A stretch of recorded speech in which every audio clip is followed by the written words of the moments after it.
Inc. handles everything from rewiring ancient office buildings to installing cutting-edge control panels in factories. Their IBEW 340 electricians have more certifications than your printer has error messages. And they promise not to judge your breaker panel's creative labeling. Get plugged in with Elite Power Inc., where sparks fly, but only in a good way. Professionally trained technicians, 24-hour electrical service, maintenance, and repair. Project estimating, the knowledge and skill for any commercial or industrial need. Call 916-739-1580. That's 916-739-1580 or go to elitepower.com. Tired of the same old routine? Need a place where the beer flows and the good times roll? Then head to Fieldhouse American Sports Pub, 1833 Fulton Avenue. Family owned and operated, so you know you'll feel right at home. Catch all your favorite games on 18 big screens while enjoying amazing food. And with 28 beers on tap, you're sure to find something you love. And don't miss everyday happy hour from 3 to 7 and again from 10 till close. Looking for more than just the game? Trivia Tuesday starts at 7 p.m. And there's Mario Kart and bingo nights for even more fun, too. There's always a blast happening at Fieldhouse. Whether you're looking for a place to watch the game, grab a bite with the family, or just unwind with friends, Fieldhouse is the place to be. Fieldhouse American Sports Pub, 1833 Fulton Avenue. Bring it to the house.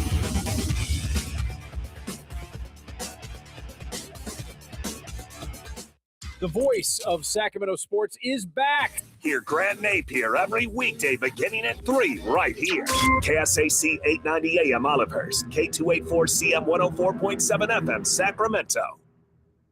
Hello, Sacramento. Sacktown. And welcome in. Grant Napear. How you been? You know this guy. It's your show. So happy to hear you on the airwaves. 2+ decades on the radio with you. Just the start of an incredible journey. Now he's back on Fox Sports 104.7 FM and 890 AM. 3 to 6 every day, Fox Sports Sacramento. The phone number? 916-779-0929. His name? Grant Napear.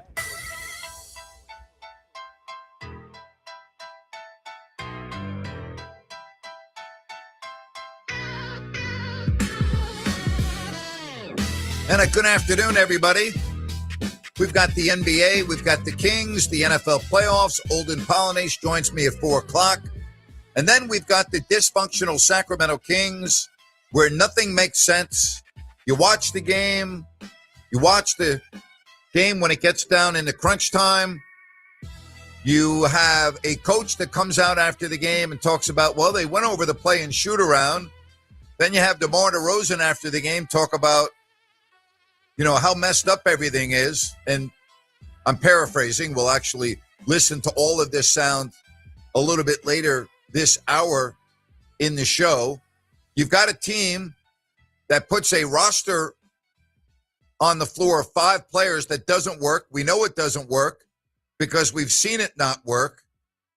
The Kings play well, and then Doug Christie decides to take what's working well and remove it from the game and put Dennis Schroeder on the floor with DeMar DeRozan and Russell Westbrook and Zach LaVine and Max Reno or whomever else, and we know that doesn't work. You have a play at the end of the game where the 2 guys out of the 5 that you definitely don't want shooting threes are the ones that take the threes after DeMar DeRozan starts with the ball up top, dribbles to the right wing, continues along the baseline, is cut off, kicks it out to Schroeder, and air ball 3. Kings come down with the rebound, and Russell Westbrook, who couldn't put the ball in the ocean from downtown, takes a step back three-pointer to try to win the game. And the Kings, who were beat on the previous possession, why? Because they can't play defense. They can't keep anybody in front of them.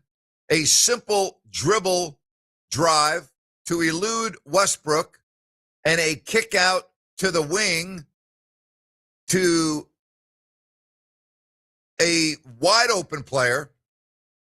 I mean, in Williams, he hits his second 3 of the game, which ended up being the game winner. Just that, 2 dribbles, bye-bye Russ. Schroeder has to come over to help because Westbrook gets beat so badly off the dribble. Williams is on the wing. Three-pointer. Dallas has the lead. But let's keep on playing Russell Westbrook 31 minutes because he exemplifies the great six pillars that the Sacramento Kings need. So let's put Mr. Six Pillars on the floor. Let's make sure that he's playing 30 to 40 minutes a game, despite the fact that he's 37 years old. And let's not put Malik Monk on the floor, despite the fact that the Kings can't shoot the ball from downtown. 9 of 31 for 29%. They couldn't make free throws last night. Something else that Malik Monk does very well, 11 of 17. Something else Malik Monk does very well, he doesn't wet his pants with the game on the line. He doesn't shoot air balls. But let's not play him. Nope. Let's make sure that we keep him on the bench. Let's make sure that we don't put one of our very best players on the floor because we don't want to do that. Nope, we don't want to do that. And we have a guy that, we don't really know whether he can play or not in Devin Carter, but we have seen him being able to play good defense. Let's make sure he's not on the floor to play defense at the end of the game. Let's put a guy on the floor that's 37 and can't guard his shadow, and let's have him on the floor. It's a freaking joke. The whole thing is a joke. It's a disgrace. And I want to get to this text message. Grant, I listened to your rant this morning. Do you really want the Kings to start winning games now? What I want as a fan, bench all your starters and play the young guys. Well, to the 916, let me ask you this question. If you're going to play your veterans, right? If you're going to have them on the floor in crunch time, which Doug Christie does every night, then you might as well win the freaking game. All right? So, yeah, I do want the Kings to win the game last night. Yes, I did. I wanted them to win the game. You know why? Because the fans deserve it, because they were into the game. And if you walked into the arena in the fourth quarter and you didn't know that the Kings were 8-28, you would have thought that they were 28-8. So, yeah, I did want them to win the game because the fans deserve that. So, yes, I did want them to win the game. I want them to win the game. Here's the 5-3-0. Grant, I am completely done with Doug. Horrible rotations, giving guys minutes who don't deserve to be out there, giving no minutes to Monk, Westbrook, who couldn't throw the ball into the ocean last night. The ball sticks with him every possession. It's so bad, Grant. I don't get why Russ is getting 30-plus minutes consistently. Embarrassing. It is embarrassing. Here's Bill Simmons, another voice. If you're getting tired of hearing my voice being critical every day, here's Bill Simmons on the Bill Simmons podcast. I don't understand anything this team is doing. Like, No. the Westbrook thing to me is the goofiest subplot of the season where you're paying Malik Monk $18 million a year. You're burying him. He's playing either 0 minutes a game, 6 minutes a game. You went and got Schroeder over the summer to be your point guard. You gave up on him basically when the season started, and then you get Russ as an expiring. It's not like he's helping them win games. They're terrible. All they should be doing is trying to build up the trade value of Schroeder, Monk, some of their other dudes. I don't know what they're doing. Nobody knows what they're doing. Nobody knows what they're doing. Nobody knows. I don't know. Do you know? Doug Christie doesn't know what he's doing. I don't think Scott Perry knows what he's doing at this point of his juncture in his career. And again, I'm being very fair with Scott. I'm going to give him 3 full years. I mean, you go out and sign Dennis Schroeder to be your starting point guard. He doesn't play as a starter. You go out and sign a 36-year-old point guard who's now 37.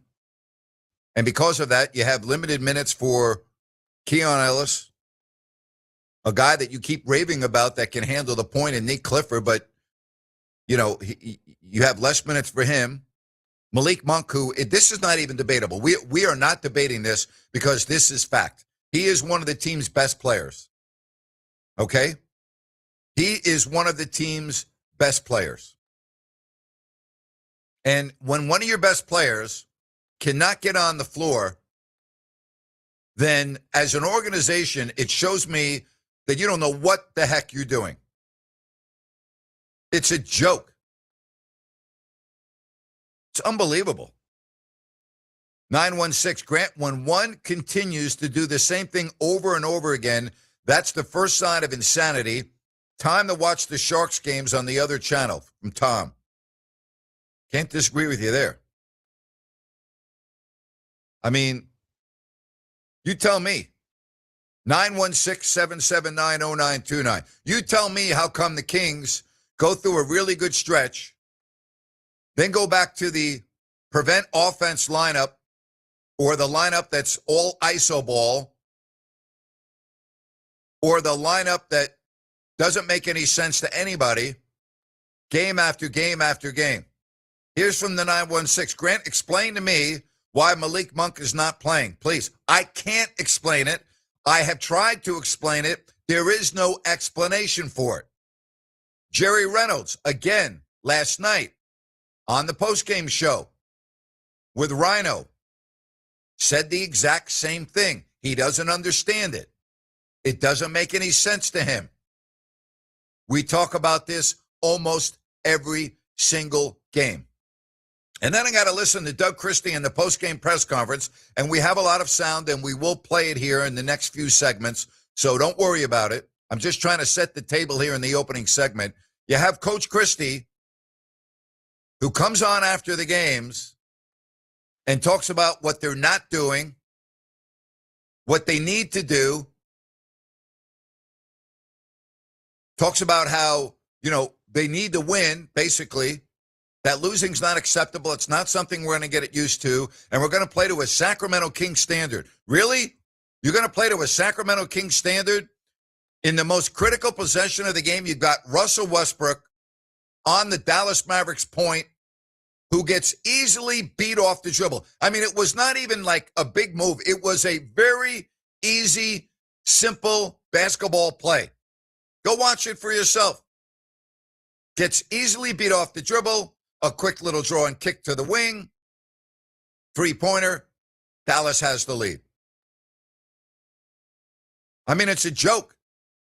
And you have DeMar, and then Doug comes on after the game and says they didn't run the play correctly, that they went over and shoot around and blah, blah, blah. And DeMar DeRozan, we'll listen to that next segment because it is interesting. And you have DeMar. I don't have any problem with the ball being in DeMar DeRozan's hands. I have no problem at all. Now, I would prefer that, he doesn't get the ball between the circles.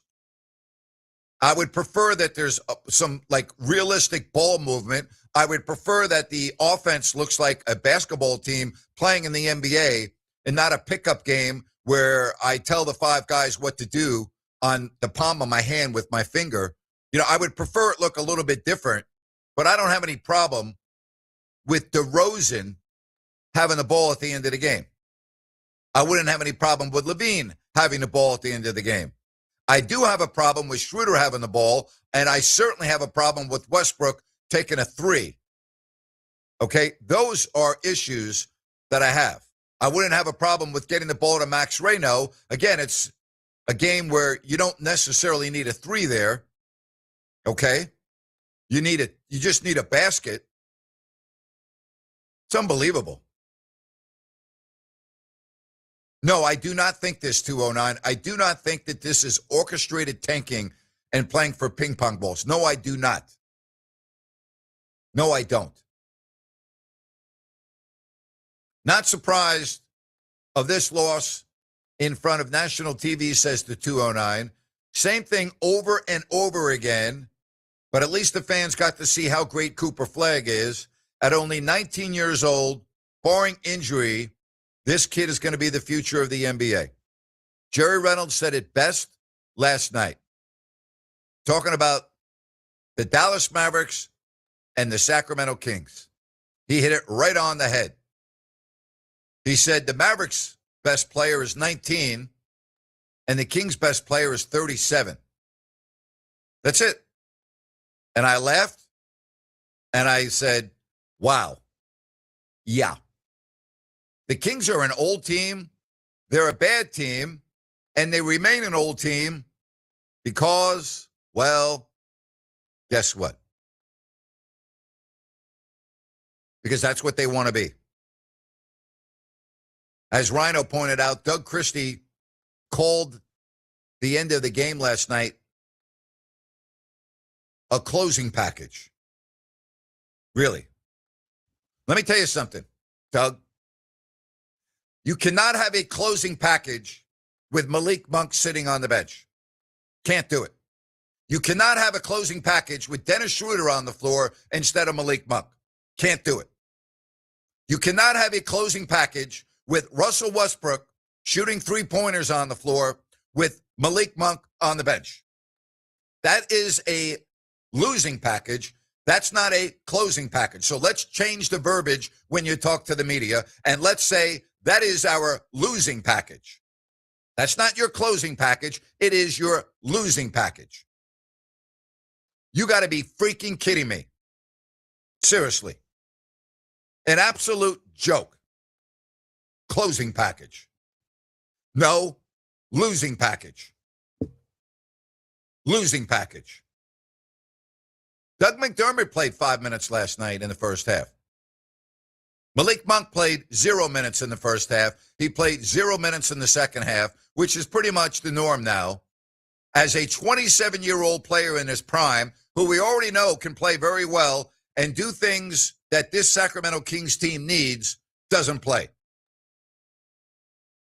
Explain that to me, because I keep talking about it game after game after game. You didn't score 100 points. You didn't score 100 points. You're 8-29. You've got national media scratching their heads. They are bewildered at what is going on. They make fun of the team on a daily basis. They are critical of the team on a daily basis. And here you are at 8-29 with a point differential of a minus 11.7. The next closest is -8 with New Orleans. But go ahead. Despite having, by the way, this is not even close. The next worst point differential in the league is Washington at minus 10.4. You're light years in the basement. But go ahead. You put your closing package on the floor. Keep doing it. See how that works. I don't understand why these things keep happening over and over and over. I really don't. I just do not get it. It just does not make any sense to me, and it is absolutely embarrassing. There is no other way to say it, and it's not just me saying it. It's those that cover the NBA nationally from coast to coast saying the same thing. Hey, I want to talk to you about my friends at DAS Mechanical. Did you know most homeowners are changing their heating and air systems from gas to all electric? Here's the bottom line, folks. It's about getting more energy efficiency, and it translates into saving money every month on your energy bills. Now, if your current heating and air system is 15 years old or older, it may be time to consider a change. Call DAS Mechanical. Get in touch with them. Nearly all of DAS's work is gas to electric whole system changeouts. Nick Delancey and his team, they are experts in this. This is what they specialize in. They also have 0% financing, 24/7 availability if you ever have a heating emergency. Award-winning, locally owned, family-owned, DAS Mechanical, serving their Sacramento and Placer County neighbors for years. Go to dasmechanical.org. That's dasmechanical.org. You can book everything online, check out all of their 5-star reviews and their numerous Best of the Best awards. That's dasmechanical.org. When we come back, we will hear from Doug Christie after the game last night. We will hear from DeMar DeRozan and more comments from Bill Simmons on the Bill Simmons podcast. And don't forget Olden Polynice to talk more NBA at 4 o'clock right here on Fox Sports Sacramento. Are your lights flickering more than a disco ball? Tired of your office coffee maker and server room fighting over that one working outlet? Call the pros who keep the juice flowing. Elite Power Inc. Elite Power Inc. is the commercial and industrial electrical contractor who takes your power and lighting seriously so you don't have to. Elite Power Inc. handles everything from rewiring ancient office buildings to installing cutting-edge control panels in factories. Their IBEW 340 electricians have more certifications than your printer has error messages, and they promise not to judge your breaker panel's creative labeling. Get plugged in with Elite Power Inc., where sparks fly, but only in a good way. Professionally trained technicians, 24-hour electrical service, maintenance, and repair. Project estimating, the knowledge and skill for any commercial or industrial need. Call 916-739-1580. That's 916-739-1580, or go to elitepower.com.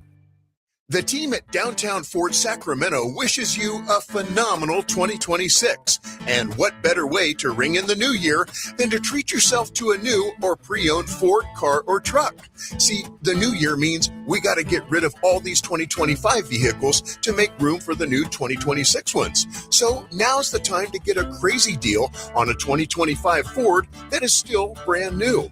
And we've got an awesome finance team here, always ready to help you get into the vehicle you want. And look, if you've had your eye on a Ford car or truck, but you're not yet ready to get into a brand new one just yet, odds are we've got a gently used version of that same car or truck right here on site for substantially less. Once you got your Ford, our top-notch service department will keep it running like it's brand new for as long as you own it. With more than 100 years of service to Sacramento, we're Downtown Ford on Howe Avenue next to the How About Arden Shopping Center. DowntownFordSacramento.com. Wouldn't it be great if life came with a remote control? You know, you could hit pause when you needed to, or hit rewind. Like that time you knocked down that wasp's nest. Uh-oh. Or that time you forgot to roll up your windows in the car wash. Fantastic. Yeah, a remote control would have come in handy then. Well, life doesn't always give you time to change the outcome, but prediabetes does. With early diagnosis and a few healthy changes like managing your weight, getting active, stopping smoking, and eating healthier, you can stop prediabetes before it leads to type 2 diabetes. It's easy to learn your risk. Take the 1-minute test today at doihaveprediabetes.org. Life doesn't come with a remote control. Yikes! So you're on your own with the wasps. You have the power to take control of prediabetes. Visit doihaveprediabetes.org today. That's doihaveprediabetes.org. Brought to you by the Ad Council and its prediabetes awareness partners.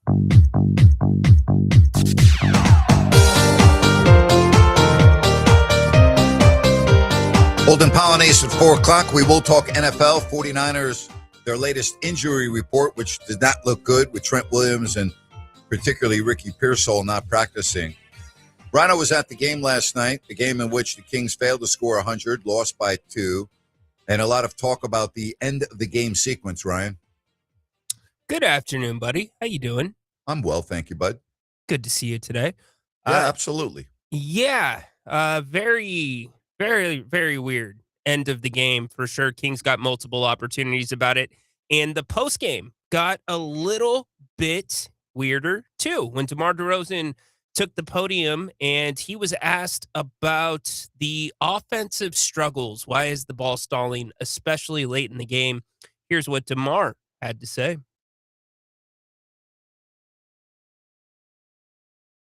It's what it is, you know. You look around our league.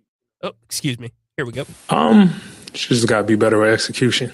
Understanding what we could take advantage of, spacing, timing on spacing, understanding, you know, how teams playing us, if they doubling, who they doubling, where they doubling from. You know, I think just being more organized with us, you know, more so than anything. That's the only issue. You know, we don't give ourselves consistently chances to get, you know, good shots off, good looks off. You know, so I think that's all it is. Fairly benign, Grant. Organization, right? Yep. And go ahead. No, please. Yeah. And Doug, then after DeMar, was asked about the last play. We had well, first of all, we didn't have a timeout, but we worked today on a play, and the guys chose to run wide. They're out there. I told them, I almost ran on the court telling them everyone knew the play, and they ran wide, which was, not my choice in that moment. But I do know from being on the floor, if you have a feel in those moments. But the particular play was one that Depot would have been going to the corner, would have missed direction. Zach coming back up through an elevator, and then Keon getting the screen on the backside from Dylan. So you'd have 3 looks at an open look, hopefully. And oddly enough, we went through it today and shoot around, but the opportunity presented itself, and so the execution wasn't what we wanted. So they didn't want Dennis Schroeder taking that 3 or Russell Westbrook taking the 3. That's right. So they did not run the play that they went over at shoot around is basically the interpretation of that, correct?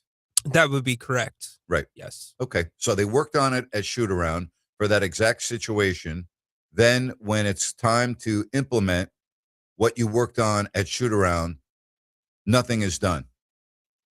Time to implement that during the game. It's just went in one ear and out the other, or how do you interpret that? It's a really good question. It could be in the middle. Like if the Kings were going back and forth with the Mavericks, right? And Doug says, I've been in those games where you have a feel. There was no feel with the offense when Doug went to Dennis, DeMar, and Russell. 7 points in 9 minutes. 7 points in 9 minutes up until the closing 2:53. So with no changes basically to the rotation during that stretch, correct? Correct. And well, you had Keon come in at one point. Levine was on the floor, and then you brought Dylan Cardwell in for the rebound. Right. But although the Kings had the foul to give that Dallas took, Doug did not sub in Max Reynaud. He didn't do anything with Dylan. So it could have been the players saying, oh, Dylan's not really familiar with that play. Although he was at shoot around, it's made more for a Max thing. I just think you have to kind of, at this point, lean towards the guys are doing what the guys feel are best. I watch this team play. I watch the end of games. I watch the rotations.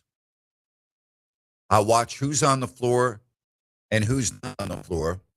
You have pointed this out repeatedly that all too often Doug goes away from what is working to put a lineup on the floor that hasn't worked, doesn't work, and yet there seems to be no deviation from that.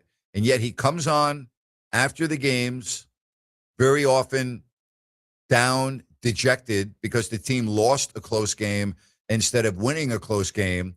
But he being the one person that could alter the rotation on the floor at the end of the game doesn't do it. It's like, again, it just doesn't make sense to me. And we have sound from Bill Simmons from his podcast. I played the soundbite about Russell Westbrook, but I mean, he's befuddled too. He's just one person, but he's somebody that has a tremendous following of the NBA, watches the NBA repeatedly. Him and Zach Lowe at the beginning of the year were saying that this was just a horrible roster, and they pretty much destroyed the Kings. And here we are in the first week of January, and they're once again the laughingstock of the NBA. And are they not? Yeah, they are. And I think just with some simple communication, that gets cleaned up. You talked about Malik Monk, right?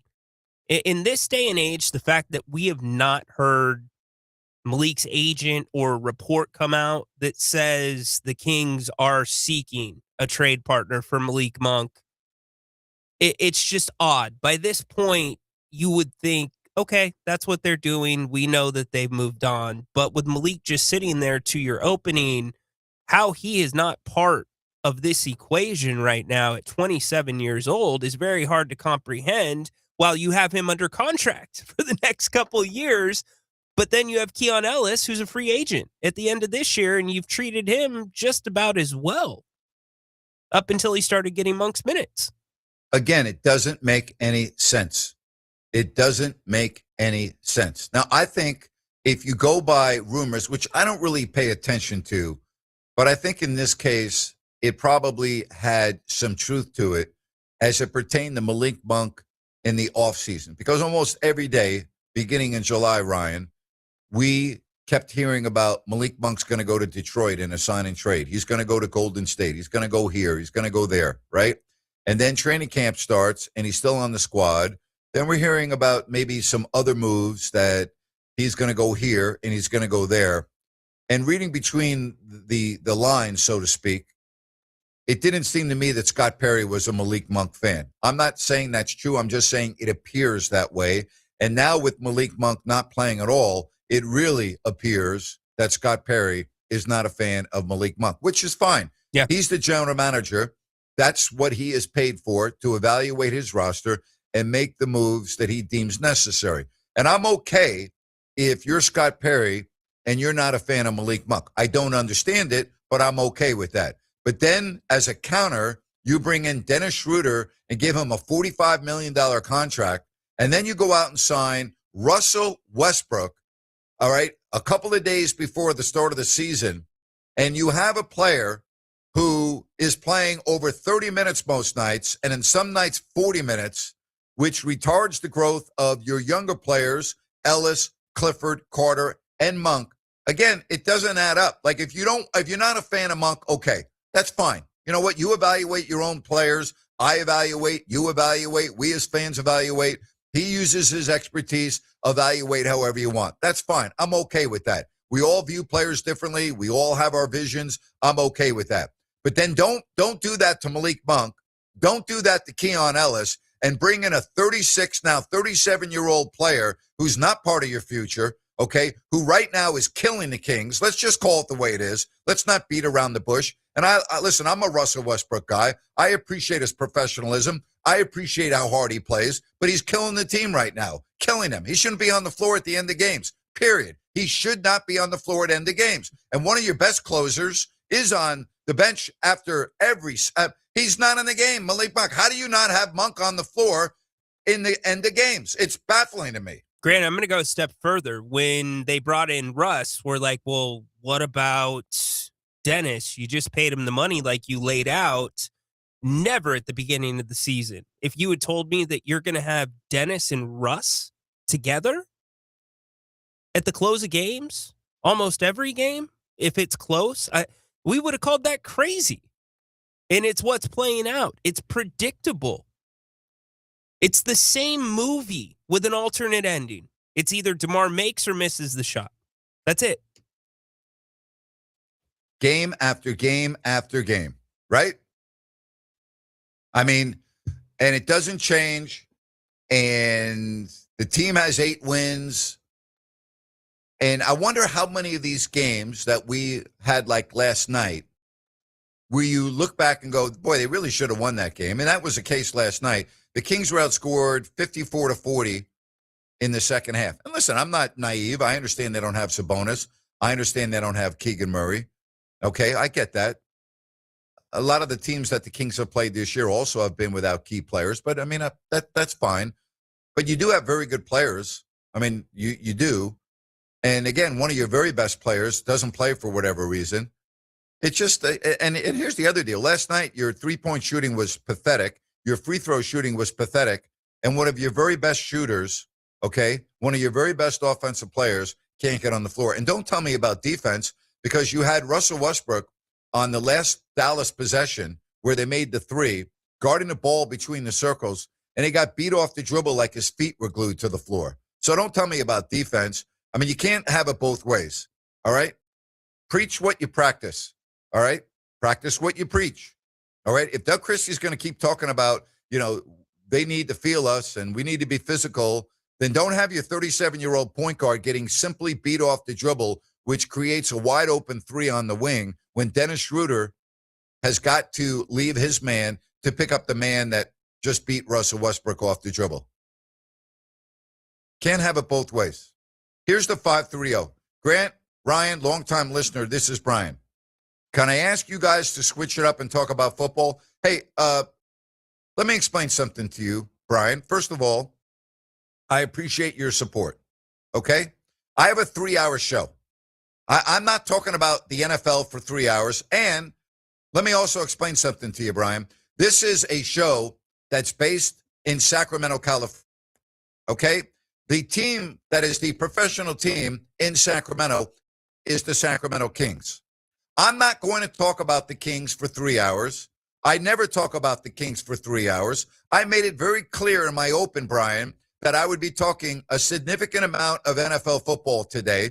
But my lead story on a day like now, on a Wednesday, okay, my lead story on a Wednesday with the 49ers not playing until Sunday is not the 49ers. All right, my lead story, Brian, is the Sacramento Kings, who just had a game last night. All right? And I understand you may be tired about hearing about them, and you say there's nothing good to talk about. There's nothing that makes sense. I would love to hear about the football and the playoffs. I believe since 3 o'clock to now, we get it, all of us people on the radio, please get to the NFL. Brian, if you want to produce my show, call the general manager, and I will give you an opportunity to see if you're good enough to produce my show. But Brian, I'm also going to give you a little bit of advice, okay? When you are working in a market like Sacramento, where the professional team is the Kings, and they just had a game the night before in which they lost by 2 points on questionable coaching and questionable decisions, and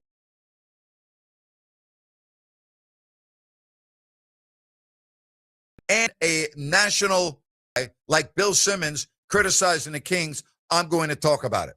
Now, Brian, am I going to talk about it in the entire 4 o'clock hour? No. Am I going to talk about it in the entire 5 o'clock hour? No. I am going to talk NFL playoffs, as I stated. So, Brian, you have a choice. You can go listen to someone else, or you can continue to listen, since you are a longtime listener, and I appreciate your support, and understand that shortly I will get to the NFL. But the NFL today, on a Wednesday in Sacramento, California, is not the lead story. The lead story is the pathetic, embarrassing Sacramento Kings. That's the lead story. Thank you for your text message. Javier, welcome to the program. Hi, Javier. How you doing today, Mr. Napier? How you doing today, Mr. Rhino? So, good. Didn't get to finish. Thanks, sir. Didn't get to finish yesterday, and it was the fact of in the postgame show. Any good coach displays what they're made of, obviously, with the representation of the players. And what's just again alarming to me is 4 integral parts of the Beam team, from Malik Monk to Demonis Sabonis to Keon Ellis to Keegan Murray, have all significantly regressed this season, and that's fact, no fiction. Statistically, you look not only with the productivity or lack thereof, but also with inconsistent playing time. And most importantly, with, again, their lack of production on the court. Now, how in any way, shape, or form can the Kings say that they're going in the right direction organization when 4 of those players who were key pillars to that playoff run and them 3-year Beam team have all dropped off significantly, statistically, in every way, shape, or form, and not even playing, not only regularly, but not playing at all, from the likes of Malik Monk, previously Keon Ellis. Even when Demonis Sabonis was healthy, his numbers were significantly, noticeably different. And not drastically, but they were definitely less than what they have been. Malik Monk drastically. Keon Ellis has looked like a shell of himself. And Keegan Murray doesn't know how to hit the basketball with the ocean in front of him with his eyes closed, whether they're open or not. And what's crazy to me is we keep saying we're going to guard 94 feet. We're going to cover 94 feet. Well, when is this coverage going to take place? When are these standards? When is this happening? Because we're 37 games in. Why do we keep having this no reporter come up there and say, you keep saying we're playing what standard? What standard are you talking about? When is this going to happen? Or am I just hearing the words that he's reading off of a script that he's been given to say from Scott Perry and the ownership, that is Coach Christie? Because he keeps saying, we're going to play to the standard. We're going to play to a standard. What standard are you talking about? Because there's no standard being played or being put on display ever. They're just putting a display of losing in every which way. Last night you learned how to lose by being up for 43 straight minutes and losing in the last 2 minutes of the game. So what standard are you talking about Sacramento basketball? Because I know the B team standard was they were a good up-and-coming basketball team that was looking to go up into the upper echelon of the league, the darlings of the league. Now they're just a cartoon character of an organization.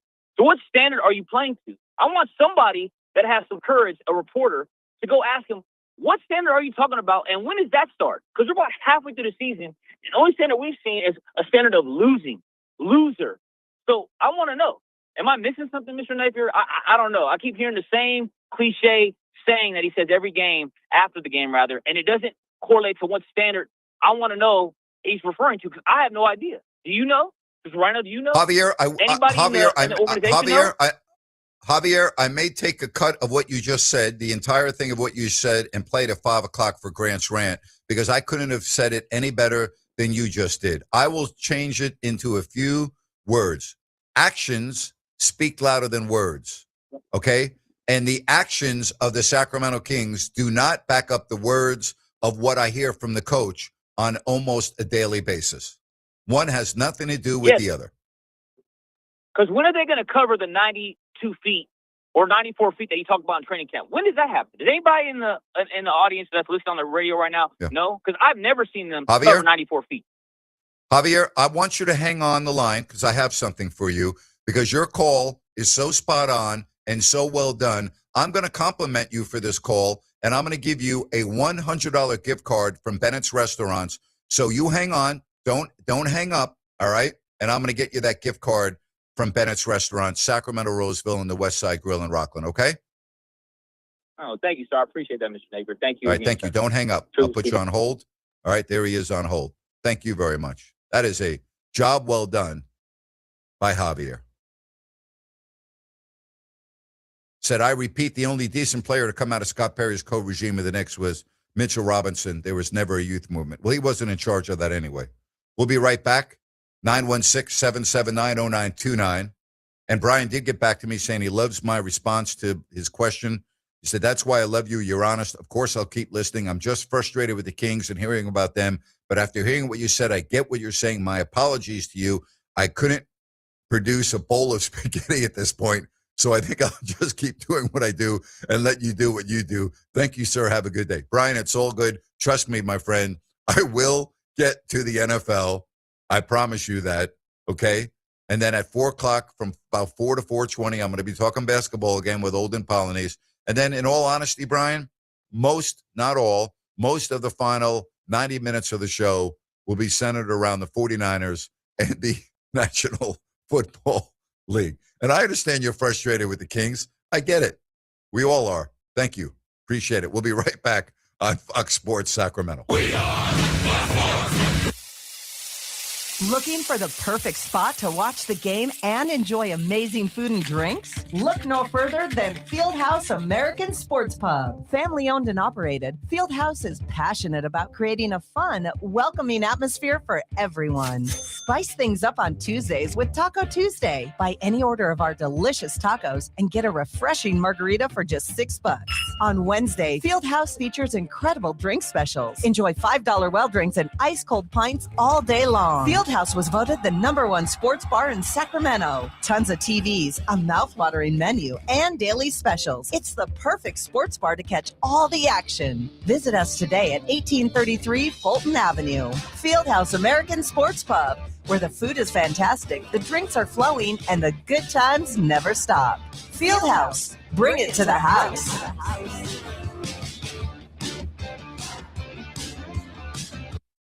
Call the good dudes at Gebruds, G-U-B-R-U-D-S.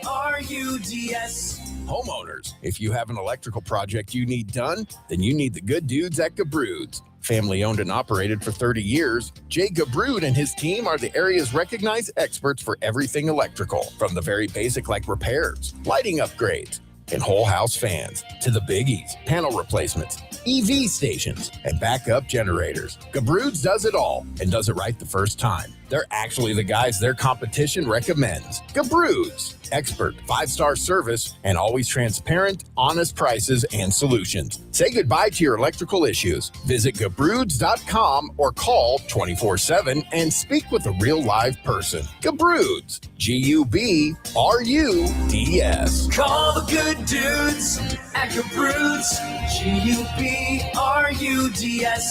Gabroods.com. Listen up, guys. Are you experiencing any of the following? Fatigue, less drive, poor performance? If so, you may be one of the nearly 30 million men in the U.S. today dealing with ED.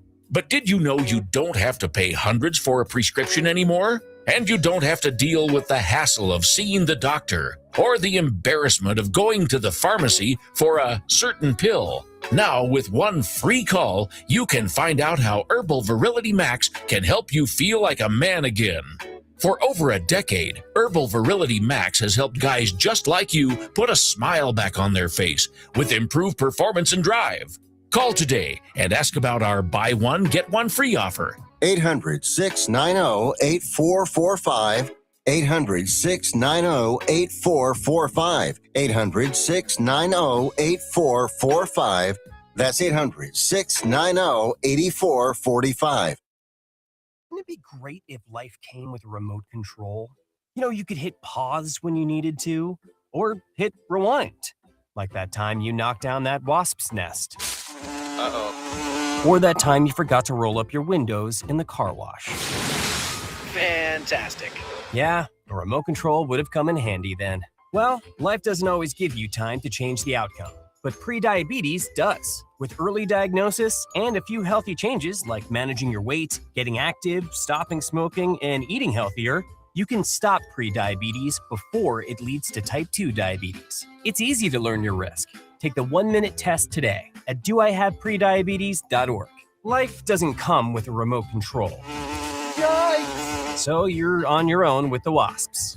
You have the power to take control of prediabetes. Visit doihaveprediabetes.org today. That's doihaveprediabetes.org. Brought to you by the Ad Council and its prediabetes awareness partners.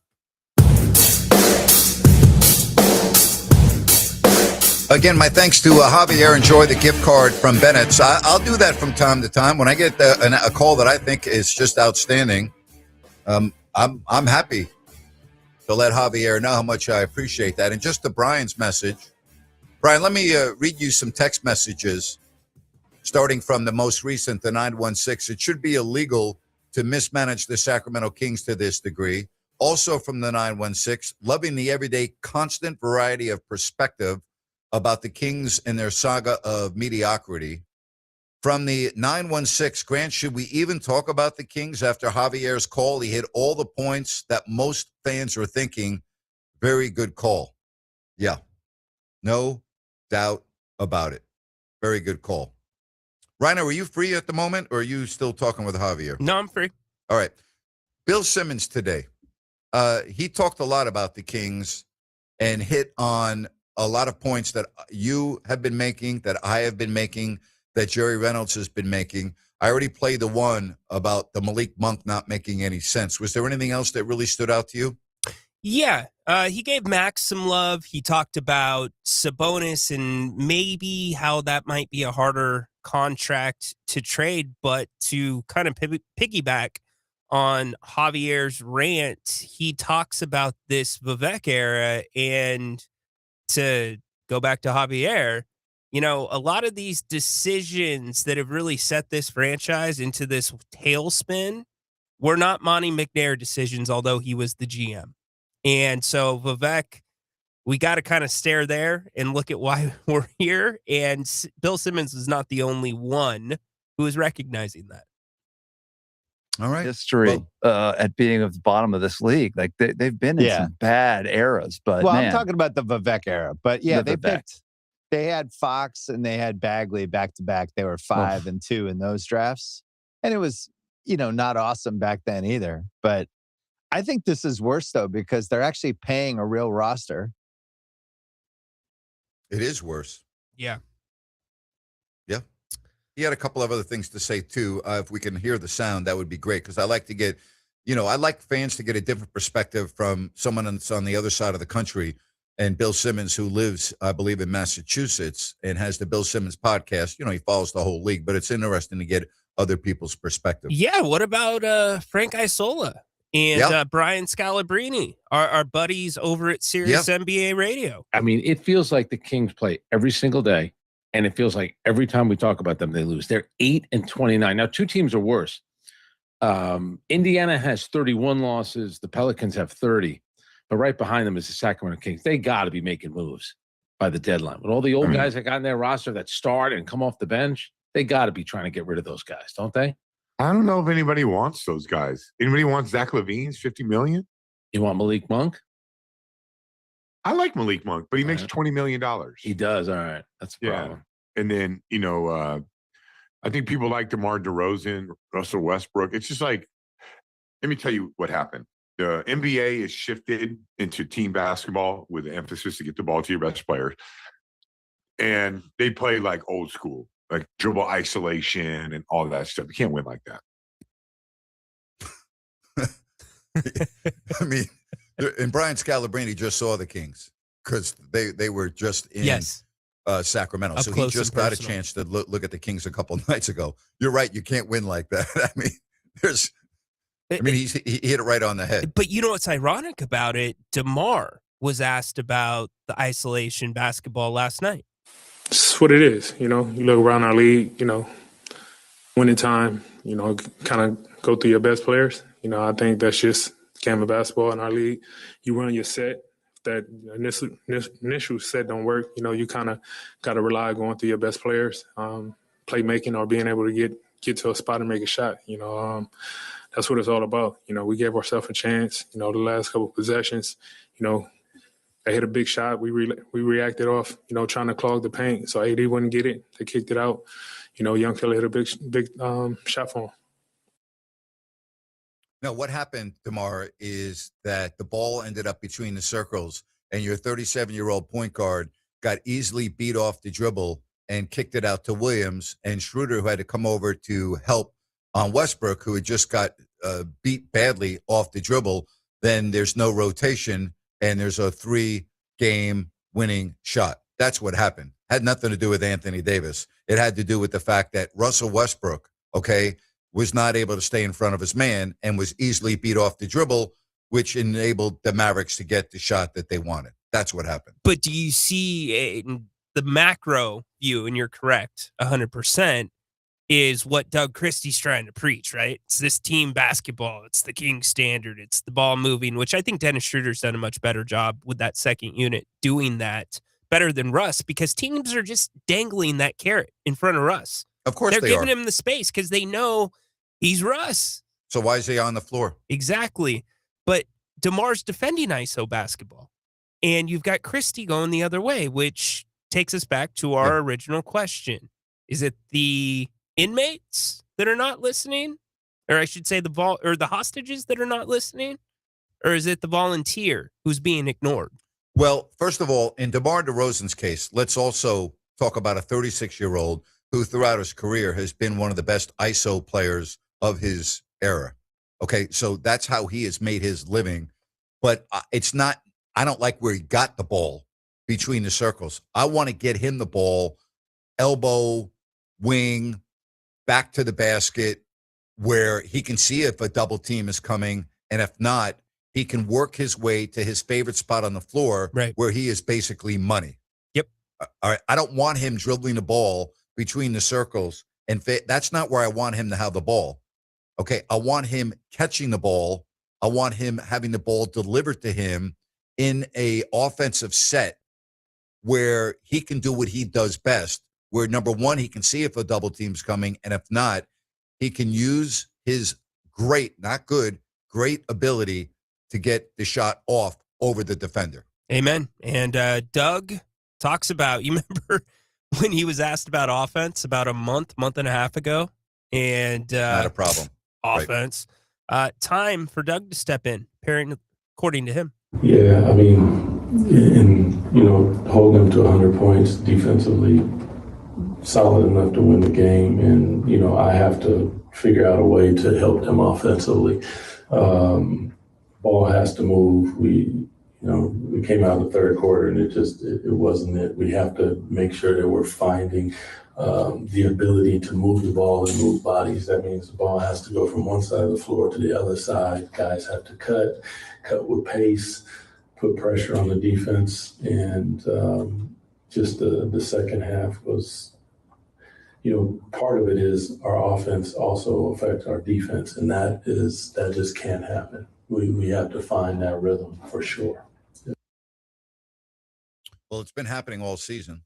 Say it just can't happen. Here we are. It's January and it's still happening. So I go back to what he said right before that. Those are the truest words he has spoken all season. Mm-hmm. Our offense affects our defense.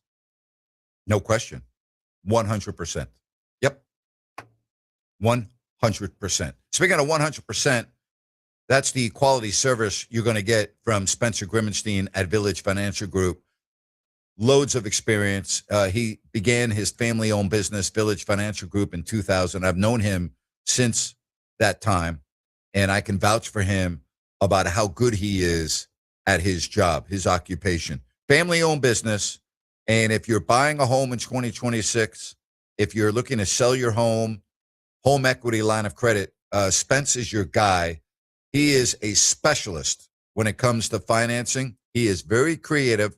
And keep in mind that he has access to private money. Call or text Spence at 916-805-4868. That's 916-805-4868. And be sure and call for the investor special. Give him a call. You'll be happy that you did.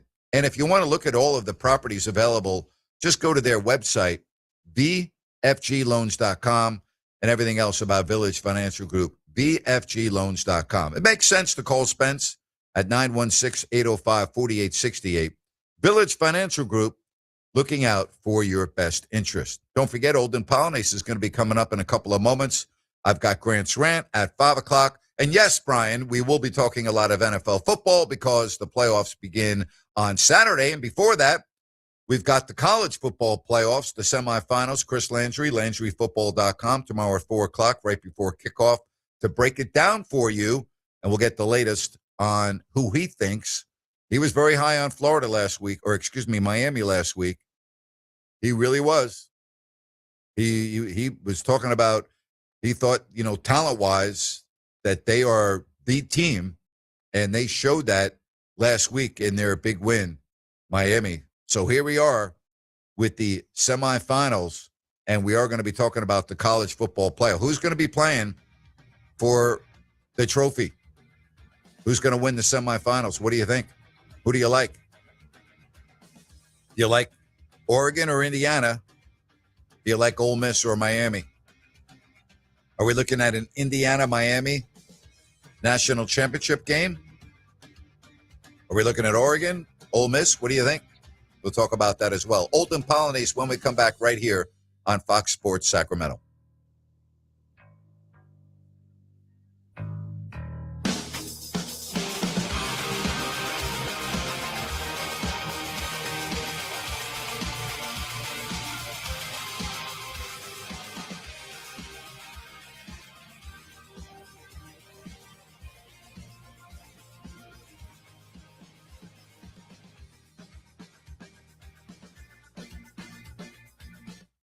The team at Downtown Ford Sacramento wishes you a phenomenal 2026. And what better way to ring in the new year than to treat yourself to a new or pre-owned Ford car or truck? See, the new year means we got to get rid of all these 2025 vehicles to make room for the new 2026 ones. So now's the time to get a crazy deal on a 2025 Ford that is still brand new. And we've got an awesome finance team here, always ready to help you get into the vehicle you want. And look, if you've had your eye on a Ford car or truck, but you're not yet ready to get into a brand new one just yet, odds are we've got a gently used version of that same car or truck right here on site for substantially less. Once you got your Ford, our top-notch service department will keep it running like it's brand new for as long as you own it. With more than 100 years of service to Sacramento, we're downtown Ford on Howe Avenue next to the How About Arden Shopping Center. DowntownFordSacramento.com. It's the All Things Legal Show, heard every Saturday morning from 8 to 9. Join your host, Craig Ashton, with an entertaining and eclectic view of all things legal.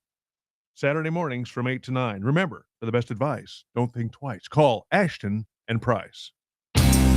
You've been saying you're going to pay better attention to your home's honeydews. Check one off your list right now by calling Gabrud Services to schedule a 12-point inspection of your home's electrical system. The safe rule of thumb is every 5 years for an inspection. If it's been 5 years or more, call Gabrud's now. A qualified technician will provide a thorough inspection of the electrical system to ensure it's safe or alert you to potential problems. At Gabrud's, electrical work is all we do. We are the area's recognized experts for anything electrical, and our number one priority is ensuring your home and family are safe.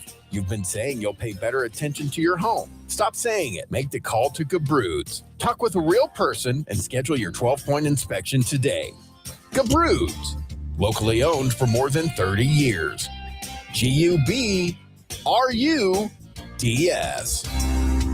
Call the good dudes at Gabrud's. G-U-B-R-U-D-S.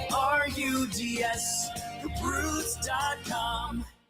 Hi, it's Margot from Bennett's Restaurants. Looking for the best happy hour in town? Head to Bennett's, where every day from 2 to 6, you'll find flavor, fun, and serious value. Enjoy over 10 wines by the glass, country club style cocktails like lemon drops, skinny margaritas, and crave-worthy share plates. Short rib tacos, chicken wings, calamari, and more, starting at just $6. It's upscale without the uptight. 3 locations, Roseville, Rockland, and Sacramento. Join us today or check out the menu at bennettsrestaurants.com.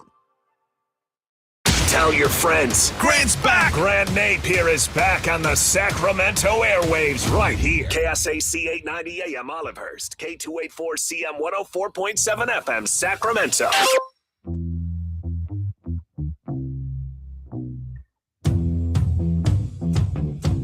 Well, as we turn the calendar to 2026, there have been some surprises, I think, in the NBA.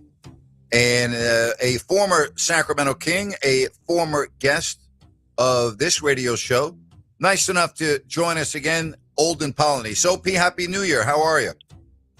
Happy New Year. OP, if you were on the floor in your prime right now, how do you think you would try to defend Victor Wembanyama? Yeah, I thought you would like that question. Oh man, 7'4", 7'5" with the shoes on, extremely long and talented. But you know what? I mean, I played against guys that were that height before, but they weren't as talented. I mean, a guy that can shoot the three, can put the ball down as a guard. It's insane right now seeing this. And I was critical in the beginning of, when he got drafted, because I was like, hey, I've seen Ralph Sampson play against Ralph. I've seen, Bo, I've seen Sean Bradley, Manu Bo, all these people that are long. And, in the case of Ralph Sampson, he was ahead of his time. But that kind of combination, and I've said this recently, when Wembanyama learns how to play basketball, because he still doesn't know how to play basketball, like the game within the game, because you see it sometimes when he plays. Yeah, but when he learns and gets into his man body, whatever that's going to end up being, similar to what Giannis became, it's over. He's rewriting the record books. It is over. Barring injury, I think that probably in 15 years or now, we might be calling him the greatest player of all time. I believe so, with what I'm seeing, because it's absurd. Like I said, to have the skill set of a point guard and to be able to shoot the three the way he does, going to the basket is going to be his thing. A lot of times the contact affects him. So, again, that's just a lack of strength. He still doesn't have his man strength. Do you think that they are ready to compete for a championship, or do you think that their maturation level still needs another year or two? Because you really look at a lot of the key players on that team are still very young. How do you gauge the Spurs? Oh, I believe, in the future, they are definitely a championship team. And again, the statement about, learning how to play, it bodes for all of them. Even like a De'Aaron Fox, even though De'Aaron Fox been in the league a couple of years, but he doesn't have any championship pedigree. He's never been in that situation. He's still learning and getting better. The young guns, Castle and Harper, they're learning how to play this game. So it's going to take some time. And the key for me is this, and I use the Oklahoma City Thunder. The Oklahoma City Thunder are a young team, but they're very mature. And I think that's the difference with a lot of teams. You can be young, and be mature like Oklahoma City Thunder, or you can be young and immature. And so I'm not calling these guys immature, but they just don't have that level of maturity like OKC has. And until they get that, it's going to be a while. But I like what they have right now, top to bottom, and that's why they've beaten Oklahoma City 3 games, because they are just better, in my opinion. As far as athleticism, they have those long wing defenders, and they're not afraid. And that's a key component, not being afraid. That bodes well for them. Olden Polynice joining us right here, Fox Sports NBA analyst. You can follow him on X at Olden Polynice 1. I really hate to bring you down and talk about the Sacramento Kings, but they are so bad. They have a point differential of almost minus 12. There's nothing that is going on here in this city that makes sense. They're an old team that's bad. They are just, I guess, for lack of a better term, dysfunctional. You probably don't watch the Kings play a lot, but when you do, what jumps out to you? I do watch the Kings. Oh, okay. I'm sorry. I didn't realize you're torturing yourself. Is that what you're telling me? I love basketball, so I'm going to watch games. But yes, I do like torture. All right, so you tell me, what do you see when you watch the Kings? It's so frustrating. I'm going to give it to you in a nutshell, and it happened the other night. 10 seconds on the clock. Kings get the ball. Russell Westbrook with the ball. And the young fellow, Reynard. Yeah, Reyno. Yeah, Max Reyno. Reyno had a wide open layup. All he had to do was go to the basket. And Russell was yelling at him. And that epitomized everything about the Sacramento Kings season in that one moment. Because it's like, dude, you have to always be in the moment. And the problem also is this. You have a Zach LaVine and a DeMar DeRozan. Mm-hmm. 2 all-star caliber players. We know what they've done. They're not really committed to this. They're not. They want to be somewhere else. I promise you that. And it's unfortunate, but they're not playing as if they really want to be in Sacramento. And these are things that I see from watching so much basketball and knowing how this thing works. Russell Westbrook's going to give you 100%, no matter if he's at the men's gym. But I don't think it says that it speaks to everybody on that team. And granted, now they have injuries, but they were still playing the same way when Keegan was there and when Sabonis was there. Yeah. So it's a tough situation right now. It's a tough watch. It really is. So, OP, here's the question that I have. Is the team has 8 wins. They have, as Jerry Reynolds says on our postgame show very often, they're an old team, and it's okay to be an old team when you're winning, but it's really bad to be an old team when you're losing.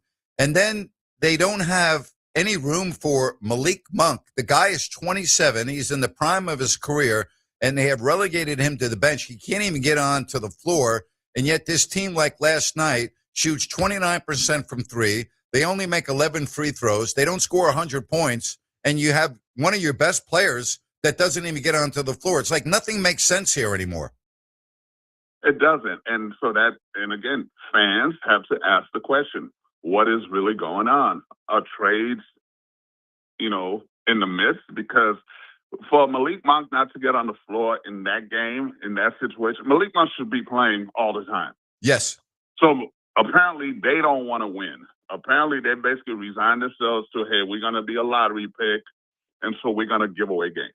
And that's what it is. And it's unfortunate. Again, I always go back to fans. People pay their money. I've been a proponent of this for a long time, and I've been saying this.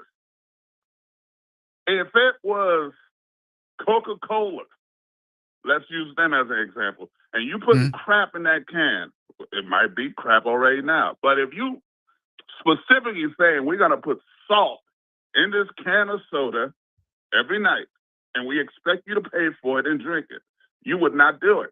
And it's Correct. pretty much the same thing with basketball with a lot of these teams. They're giving us trash a lot of times. You know, they're not putting their best foot forward, well, because we want to draft. I don't care about draft picks. It's going to still make you weak. You're still going to lose games because it takes young people a long time to develop. And so to me, try to win your games. You know, Sure. Try to put the best product out there. Malik Monk needs to play more than anybody else on that team. I totally agree with you. I've been saying it every day. You've been in a lot of situations. You've been in good situations. You've been in bad situations. Take me inside a locker room. And I know you can't say this with 100% certainty because you don't know what's going on inside the Kings locker room. But I'm talking about the feeling when, as a player, particularly as a veteran, you look around and you go, wow, what a mess this is. It's a clown show. Nothing makes sense. The rotations don't make sense. This doesn't make sense. We can't compete. We're losing every night. Like, how hard is that for a player? It's got to be absolutely brutal. It's very brutal. And that's why I said earlier, DeMar DeRozan and Zach LaVine, they've checked out already. They already have. Yep. And again, it goes back to, you know, is it the coaching? Does Doug have the locker room? Are they listening? Because we've always said, you know, when a player chooses a coach out, it's over. It doesn't matter what you do. And guys are good enough. We've been good enough for 75, 77 years. However long the NBA's been around. To tune a coach out and still go out and play. Yeah, you know. Because it's mostly instincts anyway. And so to me, that's the problem. Again, are the Kings relegated to just getting into the lottery? And if that's the case, then a Malik Monk is not going to play. And then they're going to start shutting down DeMar. And the trade deadline's coming up. So that, you know, we have to wait and see what happens after that. So there's so many of those components. But again, as players, they're going to just, you know, they're going to collect the checks, go through the motions, and it is what it is. Because we all have eyes. Everybody, these guys sit there and look at the record. They know what they are. They're not winning games, and they know that. But again, certain players are going to give you effort, and certain are going to just give you enough to where you don't talk bad about them. Something I've never talked to you about, being from Haiti and then being in Harlem. And, you know, I know that on your bio, you talk about the New York City Hall of Fame. What life lessons did you learn in Harlem? And what was it like from a basketball perspective, being on the streets of New York City? Oh, man, that's a great question. So much. Not everybody's your friend, number one, you know, no matter what they say and do. I do believe, you know, one of the things that I learned was from my high school coach, John Carey, that people are going to talk about you from the day you're born to the day you die. You know, you don't let that get to you. You got to believe in you. And I think that was what boded well for me, is the fact that I had such a big belief in myself and what I can accomplish. I was able to make it out of Harlem and make it into the NBA after 5 years of playing basketball, because I had a strong belief in me. And that's it in a nutshell for me. It's the fact that I didn't listen to anybody tell me I couldn't do it. I heard everybody say, oh, he's no good. He's never going to make it to the NBA. You know, I heard them say it, but I didn't believe them. I believed in me and what I was capable of. So what stands out to you the most? You just pretty much summarized it for me, but what were the tough times like in Harlem? Finding food. Yeah. Seriously, I grew up on welfare, finding food, being able to eat.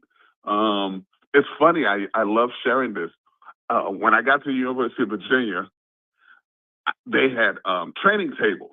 So my first training table at the University of Virginia is I see steaks, I see potatoes, and I'm like, what the hell is all this? I'm not eating steak at home. We eating whatever the cheapest cut of meat is. Wow. And so having pancakes for the first time at Virginia was like insane to me. Having French toast. I'm like, what is this? French toast? What? So it was stuff like that. Everything was new to me, each and every day. And people always forget, my freshman year, we went to the Final Four. That was my third year of playing basketball. Wow. Really? Is that right? Yes. You didn't start playing basketball until your high So school my years? sophomore year, I learned how to play as a sophomore. Junior and senior years, I became an All-American. And freshman year at Virginia, I led the team to the Final Four. Wow. That's insane. Man, I'll never forget playing a lacrosse game against Virginia in my freshman year.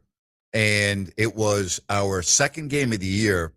And we had horrible weather in Bowling Green, Ohio, and we couldn't get out on a lacrosse field because it was covered in 4 feet of snow. So we had to practice. And I've always talked about this story. Our first game was against Navy. And I go to line up. I'm starting on attack my freshman year, and we're at the Naval Academy, and we're playing Navy. And I'm lining up to start the game, and I'm looking at the Naval boys across from me, and I'm looking at the guy that's going to guard me. And I'm sitting there at age 18 looking at the guy that's going to guard me with the long lacrosse stick, and I'm saying, I'm going to get killed today. This is not going to be fun. I'm going to get destroyed. And then our next game was against nationally ranked, because Navy was a top 10 team, nationally ranked Virginia at Charlottesville. And I'm like, I think I had the ball in my stick once or twice. We got killed. So that my memories of Virginia are a little bit different than yours, my friend. What year was that? That was 1977 or 1978 was when we played Navy and Virginia, the spring of 1978. Oh, wow. Yeah. So cool. I'm old, man. I'm an old man. Yeah, I'm they 66. They were ranked when I was there. They were ranked. They were great. Team was always good. They were always good. They were good. They were really, really good. Those were the time. So, I mean, you said you didn't really start playing basketball as a sophomore, but like I've always heard about the legendary pickup games on the outdoor courts in the 5 boroughs of New York City. We've always heard about the great New York players. So what was it like in that aspect when you just go and there's a pickup game of basketball down, on whatever court in Harlem? What was that like? Well, I literally lived across the street from Rucker Park. I lived in building 1 of the Polo Grounds. And Rucker Park was it's a 20, 30-step walk. And so I was not a basketball player. On weekends, I would see it's crowded and all that stuff. Oh, they're playing whatever. I knew the name of the game, basketball, but I wouldn't go out there until I learned how to play the game. That's when I started going. And to see, all these legendary players there and learning from a lot of them, it's insane. And, I don't share a lot of this stuff, but it's like I learned from some of the greatest players to never make it to the NBA. Really? How about that? Yes, wow. Which is a great thing to say because it showed me that it takes more than just your basketball skills. Uh-huh. A guy like Joe Hammond, who played the Destroyer. It's like watching him play on a weekend is the most incredible thing in the world because everybody came to see him. The great Walter Berry, Gary Springer, Kenny Hutchinson, who went to the University of Arkansas, who I thought was going to be the next Magic Johnson. And so they told me, hey, you got to work on more than just your skill set. There's other things. Sure. You got to know how to talk to people. You got to know how to deal with people. There's so many different components that go into becoming a professional. Who, other than a family member, who had the biggest impact on your basketball career? John Carey, my high school coach. because he was And the guy that what was the made biggest? me What was believe the? in me. Go ahead. I'm sorry, I didn't mean to interrupt. What was the biggest thing that you Oh, took no away problem. from him? Just what I said. He made me believe in me. He taught me that. Don't say the word can't. That was one of his favorite phrases. I can't do this. I don't want to do it. I can't. Stop saying that word. I don't want you to hear you say you can't do anything, because you can. You know, stuff like, and Mr. Carey's like 5'2", maybe on a good day. 5'2", but he was so imposing. I mean, he casted a shadow bigger than my dad. And I consider him a father figure because he was just a guy. You know, it wasn't about the basketball. You know, it wasn't, oh, I want him because he plays basketball. I didn't play basketball. He taught me how to play the game. He taught me everything from the first time putting the ball in my actual hands to teaching me every aspect of the game. So he had the most influence on me. You were very good, as you said, All-American. You had a really good NBA career. Do you ever wonder what your life would have been like if you had started playing basketball in grade school instead of high school? No. Well, think about I it. don't live like that, Grant. But I mean, don't, think about it, because though. If it you would had be 10 more different. years of experience of playing basketball before you started playing, can you even imagine? Like, you don't think about No, that? I probably would hate basketball. You know, it's weird because when it happened, it happened. So, and I'll go back and say, I wonder. But yeah, and then I say to myself, okay, I've already seen it. I've seen guys who started early and they burned out. And so to me, I think I started when I was supposed to start, you know, because I came from a different culture, different background. And so, you know, playing the if game, it doesn't serve me well. That's an interesting point, because now we hear about youth sports and travel teams, and you know, you're forced really at an early age to be a one sport person. The multi sports now are our kids are not playing sports. Like, I don't know how it was for you, but you know, when I was growing up, you know, I played football in the fall and I played hockey in the winter and I played lacrosse in the spring, and I was never pushed into one sport. I played them all, and I look back on my youth, and it was the happiest time of my life in terms of playing sports. And now, you know, our youth are forced into playing one sport, go to travel teams, do this, do that, and so many get burnt out. OP. There it is, and that's what I'm saying. And see, the word you use, you were happy. And Yes. so to me, that was the same with me. I came into this on my own. I wasn't forced into it. So I appreciated basketball a lot more. I played soccer as a kid, so it gave me the footwork. You know, these young kids today, no, it's all basketball. It's basketball or nothing. That's why they all getting injured now, because they're not developing all the other muscles. You know, if people don't ever, I wonder if people ever ask themselves this question: why is it that the NBA has gone to 3 hours maximum of basketball practices that you can have as a team, even in training camp? You know, we used to do 3 hours each session at least. Right. Yeah. Now you only have 3 hours total, and it might even be 2 hours. You can only have one practice. You can only do this. But it's like you have that. Then you have private planes. You have chefs. You have cooks. You have therapists. You have everything you can ask for under the sun. Why is everybody getting hurt more? Great point. Great point. I talk about that often. Great point. I love having you on. It's so fun. It's nice to go into different areas with you, because the one thing you've never been short on is opinions, wisdom, life experiences. I love it, man. Thank you very much. It's great talking to you again. Oh, thank you, Grant. You take care. Enjoy. Bye-bye. All right, you too. Yep, take care. Olden Polynice, great stuff. I really enjoy talking to him. And I'll never forget the day that we were into it, and I had to be very critical of him for what happened in the locker room with a reporter of the Sacramento Bee. And I had to criticize him, and I came down on him, and it was pretty animated, and we kind of went through a rough patch. And then all of a sudden one day, unannounced, he calls my radio show and apologizes to me. And it was something I'll never forget. because it opened up my eyes to, you know what? Hey, I'm not perfect. I've done things that I've had to apologize for. And here's a guy who's a professional athlete, professional basketball player on a team that I announced for, calling a radio show to say, hey, I'm sorry, man. And I just wanted to make it up to you on the air. And I wanted to, and I'm like, wow. Like, you know, that it takes a man to do that. That has always stuck out to me. I have major respect for Olden Polynice. And I love listening to him. I could talk to him every day. I love it. I hope you do too. When we come back, Brian, if you're still listening, I got great news for you, Brian. When we come back, I'm going to talk NFL football. That's right.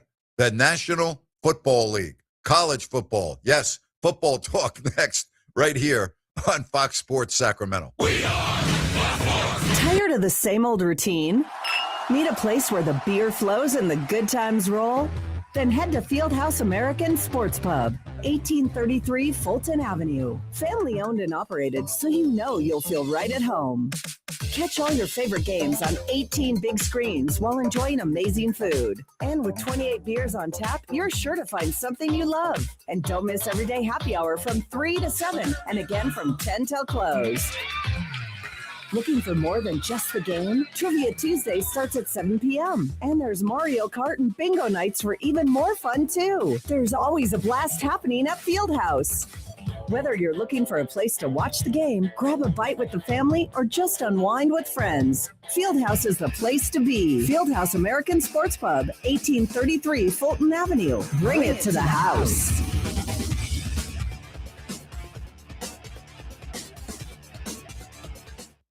Listen up, guys. Are you experiencing any of the following? Fatigue, less drive, poor performance? If so, you may be one of the nearly 30 million men in the U.S. today dealing with ED. But did you know you don't have to pay hundreds for a prescription anymore? And you don't have to deal with the hassle of seeing the doctor or the embarrassment of going to the pharmacy for a certain pill. Now, with one free call, you can find out how Herbal Virility Max can help you feel like a man again.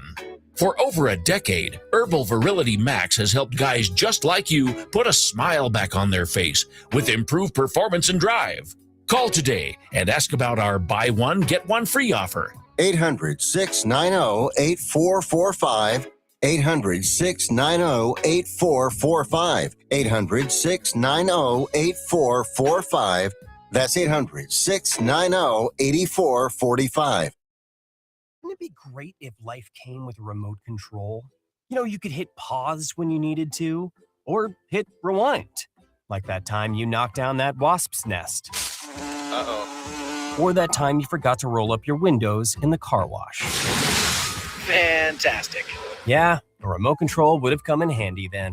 Well, life doesn't always give you time to change the outcome, but prediabetes does. With early diagnosis and a few healthy changes like managing your weight, getting active, stopping smoking, and eating healthier, you can stop prediabetes before it leads to type 2 diabetes. It's easy to learn your risk. Take the 1-minute test today at doihaveprediabetes.org. Life doesn't come with a remote control. Yikes! So you're on your own with the wasps. You have the power to take control of prediabetes. Visit doihaveprediabetes.org today. That's doihaveprediabetes.org. Brought to you by the Ad Council and its prediabetes awareness partners.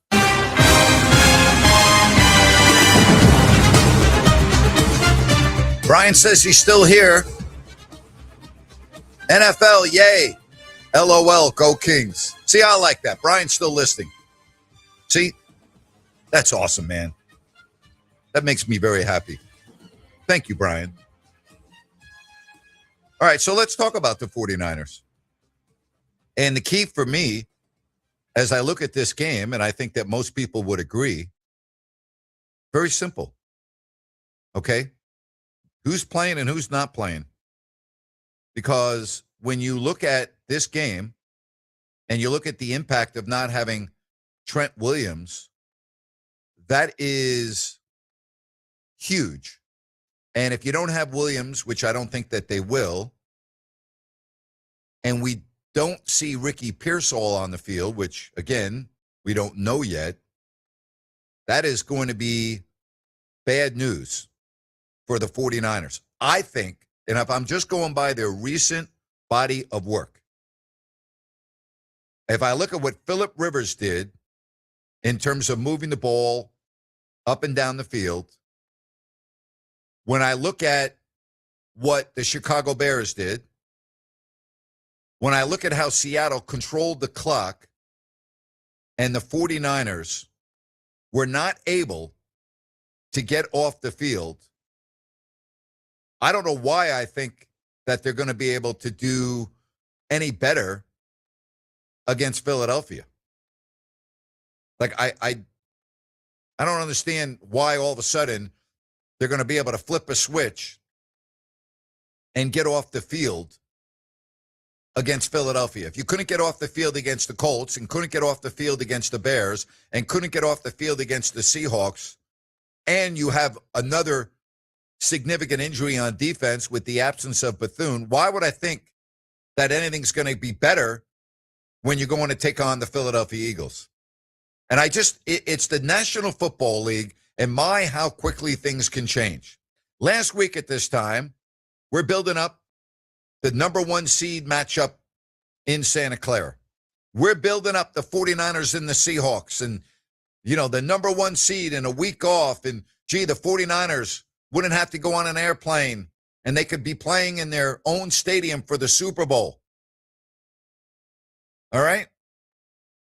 And now here we are, a week later, and we're asking ourselves, are the 49ers going to be a one and done? And quite frankly, I don't see them winning this game. I really don't. And again, when you look at D. Winters, he didn't practice today. Trent Williams didn't practice today.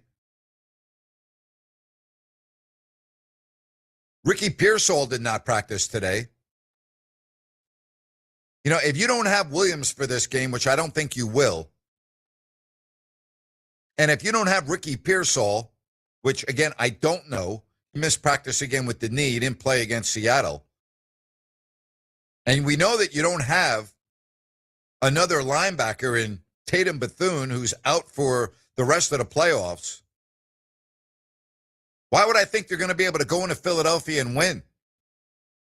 The one thing I would say about the Eagles, they do have a big game quarterback in Jalen Hurts. And he makes plays, and we know he does so because we've watched it. And if I can see Seattle run for 180 yards against the Niners defense, why would I think that Saquon Barkley's not going to have a big game? Now, Barkley has not had anywhere near the season that he had last year, and I think that also corresponds with the offensive line this year, which has not been as good, and they have had injuries. I'm talking about, Philadelphia on that offensive line. So it hasn't been as good, so that's part of it. But if I'm looking at the Eagles, at home, 49ers, the travel, not a big deal. Time difference, not a big deal. I don't even talk about that stuff. They've been good on the road this year. That's the one thing. The Niners have played very well on the road. But I don't like this matchup. I don't like it. And I'm looking at the injuries for Philadelphia. And what, Jalen Carter, he's got a hip issue, questionable, but he's going to play. He's huge for the Eagles. Lane Johnson, foot, their outstanding offensive tackle, was limited in practice today, which means he'll be fine in all likelihood for the game. You got to have him on the field if you're talking about the Eagles winning. Dallas Goedert, limited today, knee. He's huge for what they do. Nakobe Dean, limited today, linebacker. But again, when I'm looking at the Eagles, they had a week off, so they're fully rested. When I mean they had a week off, they didn't play anybody. They didn't play their regulars. Help me out, Niner fans. 916-779-0929. That's 916-779-0929. Why would I think that the 49ers are going to go into Philadelphia and get off the field defensively when they didn't get off the field for big parts of the game against the Colts, the Bears, or the Seahawks. And now you're down another starter, at least down one more starter, and maybe two. Why would I think that they're going to go into Philadelphia and get off the field defensively against the Eagles? I think it's a real problem. And again, if I'm San Francisco and I win the toss, give me the ball. Let me dictate this game. Let my offense, which is my strong point, put points on the board, simmer the crowd down a little bit. Let me play with the lead in this game. If I'm looking at this from the 49ers perspective, I want the ball to open up the game. That's what I want. 916-779-0929. Of course, you got the rest of the NFL schedule, and you look at the games this weekend. And I asked this the other day, I think it was maybe on Monday, about who would you think of all of the wild card games, whether it's the Rams, Carolina, Green Bay, Chicago, Buffalo, Jacksonville, Chargers, Patriots, of course, the Niners I just talked about, the Texans. Of all of the teams on the road this week, Rams, Packers, Bills, Niners, Chargers, Texans. Who do you think has the best chance to win? I think the Rams have the best chance. I'm going to put them at number one. I think the Texans have the second best chance at number two. I think the Texans will beat Pittsburgh, and I think the Rams will beat Carolina. I have no idea what state the Packers are in right now. I think that's a toss-up game in Chicago. The Jaguars should beat the Bills, but you never know what Josh Allen and the magic that he's going to pull out. The Patriots, to me, should beat the Chargers. And right now, I think the Eagles should beat the 49ers. Even though I would not say when healthy, there's no way I would put the Eagles above the 49ers right now. But based on injuries and based on everything else, I think the Niners are in real trouble here. But I think the Rams and the Texans, the two best opportunities to get a win on the road this week. Let's get to Mike in Galt. Hello, Mike. Grant, how's it going? Good, Mike. What's going on? Yeah, well, I'm doing pretty good. I just have a problem with Philadelphia. So they could have had the number 2 seed. It seems like it didn't matter to them. Now, is this correct? They seem to target the 49ers. No, what do you no, think they about just that? were they were not targeting the 49ers. They were simply trying to give their regulars a rest. Okay. You see this happen with the Kings when they were good. It seemed like I think it was Beam Team 1. The Lakers might have targeted a Kings matchup. I don't think it happened. We ended up playing the Warriors. But I hope the 49ers win. The Eagles won last year. I'm just totally going for the 49ers. I don't like Philadelphia. I don't do that. So I know that you, Grant, you being a Giants fan, who are you going for? I don't really care.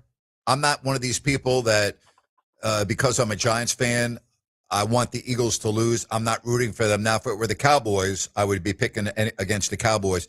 I don't hate the Eagles the way I hate's too strong of a word. I don't dislike the Eagles as much as I dislike the Cowboys for this reason. The Cowboys fans are delusional. They're unrealistic, and they are just the Eagles fans are realistic. They're hardcore fans down to the bone.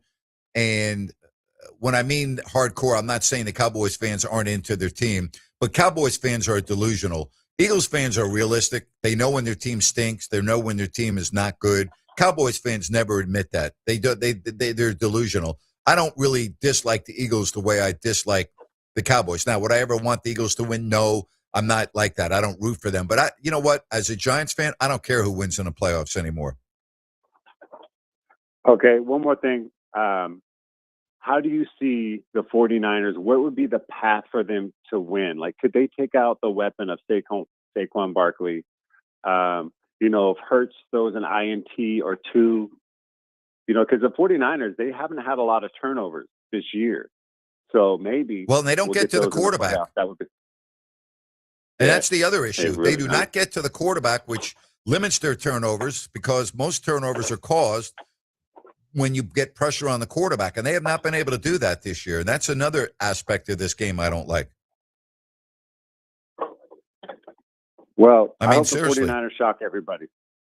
Yeah, listen, I don't think it would be a shock. I don't think that's the right word. I don't think shock. It's not going to be a shock if they win. I would be somewhat surprised, but I'm not going to be shocked. The Niners are a good team. Okay, Grant, let me ask you one more thing before I let you go. Buffalo Bills, could this be the year that they get into the Super Bowl, right? Because back in the day, Chris Berman, his dream matchup, which was kind of mine long time ago, was Bills 49ers. Could you imagine if it was Bills 49ers somehow, some way making it to the Super Bowl? Chris Berman, I would say the chances of that are highly unlikely. I don't see any way in the world the 49ers are going to win 3 games to get to the Super Bowl with their roster the way it is right now. I don't see it. Okay, so has there ever been a wild card? I could be wrong. Was it Steelers? Did they make a wild card run to the Super Bowl when they Many teams have won a Super Bowl as a wild card. Many teams have. Oh, okay. Sure, many teams. So I'm a Giants fan. They've won Super Bowls as a wild card. Many teams have won Super Bowl as a wild card. Being a wild card it's not that big of a deal to go and win a Super Bowl. I mean, you play an extra game, but so what? Momentum has a lot to do with these things, and if you're playing well, you don't mind playing an extra game. Thanks, Mike. Appreciate it. Appreciate the phone call. Hey, I want to talk to you about DAS Mechanical. When it comes to your HVAC system, they are specialists in HVAC retrofitting and service. They also do new systems, family owned and operated. What I love about DAS Mechanical and their business model and why they've been so successful.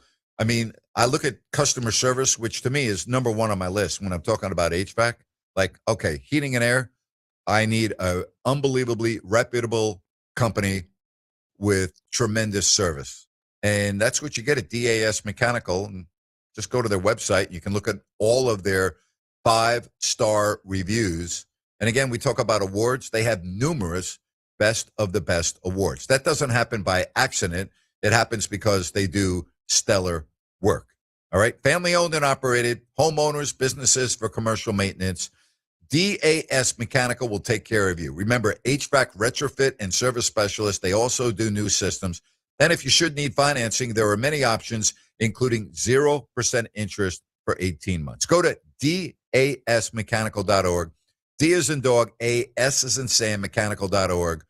And again, you can book everything online at DAS Mechanical. Once again, that's dasmechanical.org. We'll come back and we'll get to more of your messages and phone calls at 916-779-0929. Grant Napear, Fox Sports, Sacramento.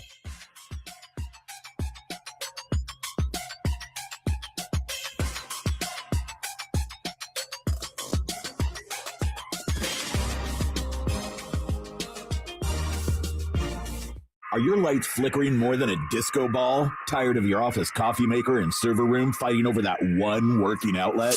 Call the pros who keep the juice flowing. Elite Power Inc. Elite Power Inc. is the commercial and industrial electrical contractor who takes your power and lighting seriously so you don't have to. Elite Power Inc. handles everything from rewiring ancient office buildings to installing cutting-edge control panels in factories. Their IBEW 340 electricians have more certifications than your printer has error messages. And they promise not to judge your breaker panel's creative labeling. Get plugged in with Elite Power Inc., where sparks fly, but only in a good way.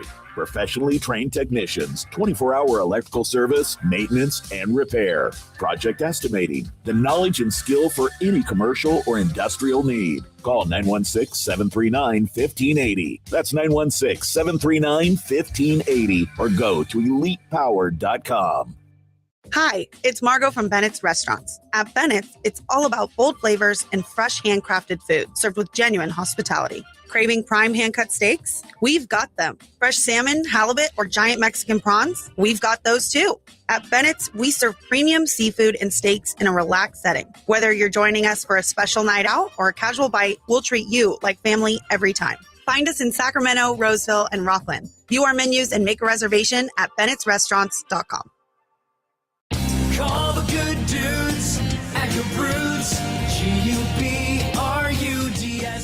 Homeowners, if you have an electrical project you need done, then you need the good dudes at Gabrudes. Family owned and operated for 30 years, Jay Gabrude and his team are the area's recognized experts for everything electrical, from the very basic like repairs, lighting upgrades, and whole house fans to the biggies, panel replacements, EV stations, and backup generators. Gabrudes does it all and does it right the first time. They're actually the guys their competition recommends. Gabrudes, expert, 5-star service, and always transparent, honest prices and solutions. Say goodbye to your electrical issues. Visit Gabrudes.com or call 24/7 and speak with a real live person. Gabrudes, G-U-B-R-U-D-S.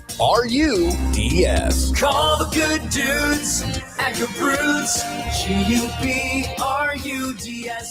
Gabrudes.com. Hi, I'm Ryan Blaney, a third-generation race car driver, and I dedicate a lot of my time going fast. But when my grandpa was diagnosed with Alzheimer's, it was a very unexpected bump in the road for us. It's important to notice if older family members are acting differently or having trouble with routine tasks. Early detection of Alzheimer's can give your family time to explore support services and access available treatments. If you or your family are noticing changes, it could be Alzheimer's. Talk about seeing a doctor together. Visit alz.org/time to talk. A message from the Alzheimer's Association and the Ad Council.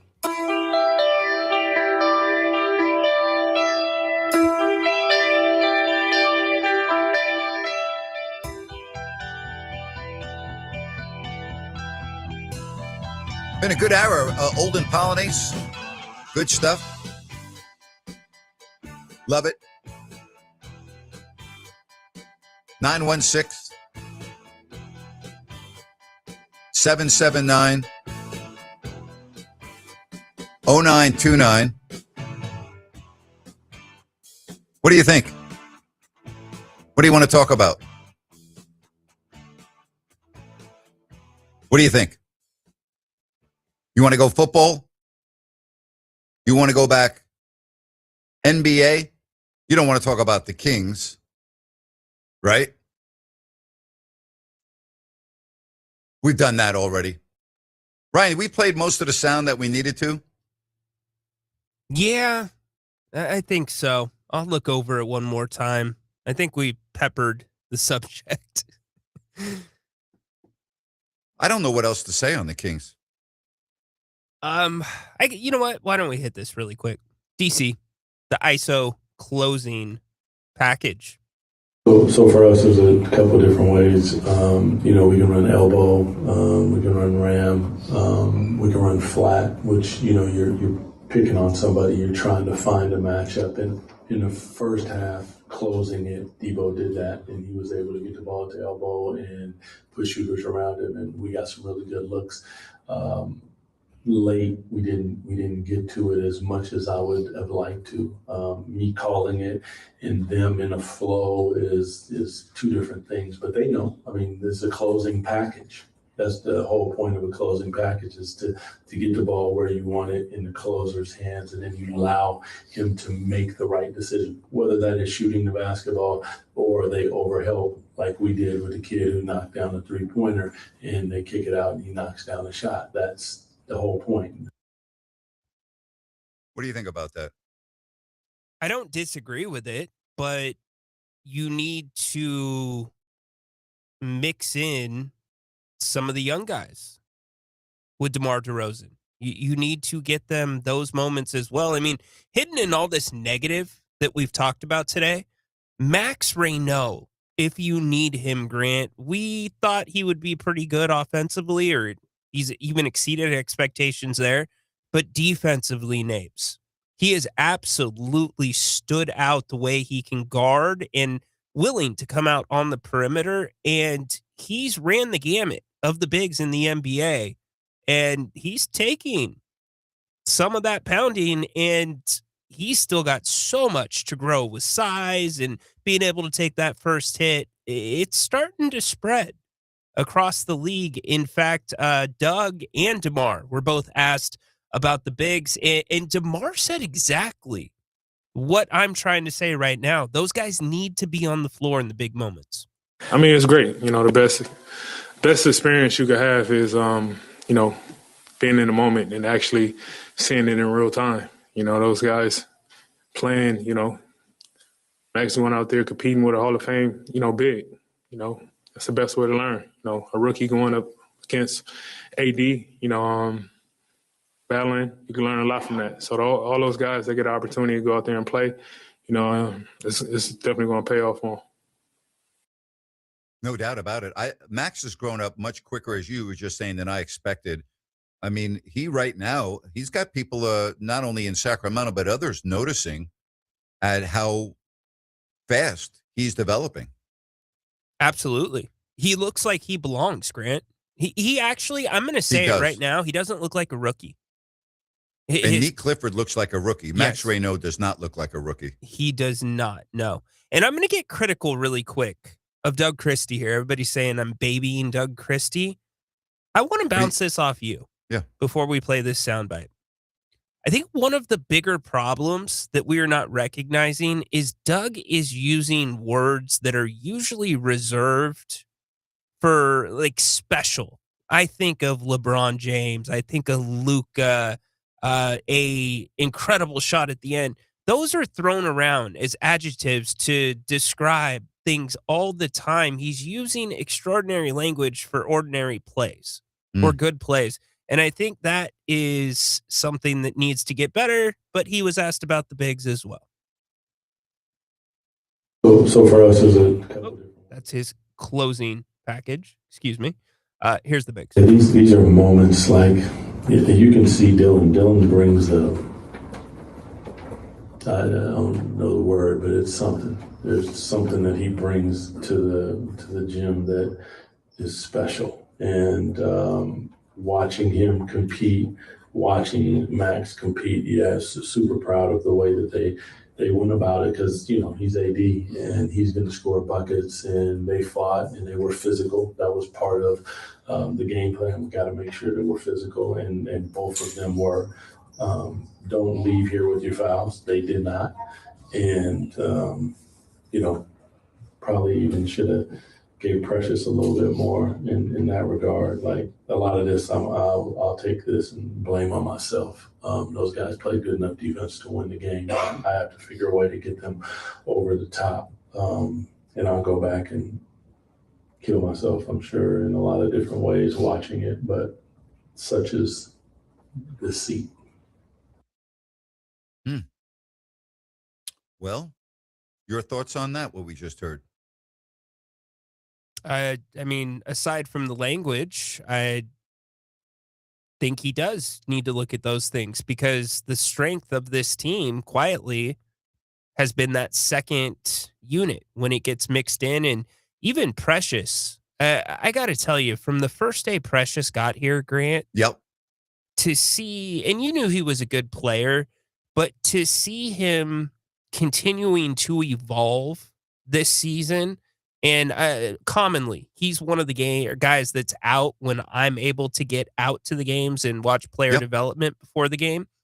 And these things that you are seeing in the game, whether it's the three-pointer, whether it's the drive from the dunker spot at the top of the key and able to finish, he has been working tirelessly at these things. And now you're seeing them in his game in the explosion. He's just getting into better and better shape. I've been very impressed with him as well.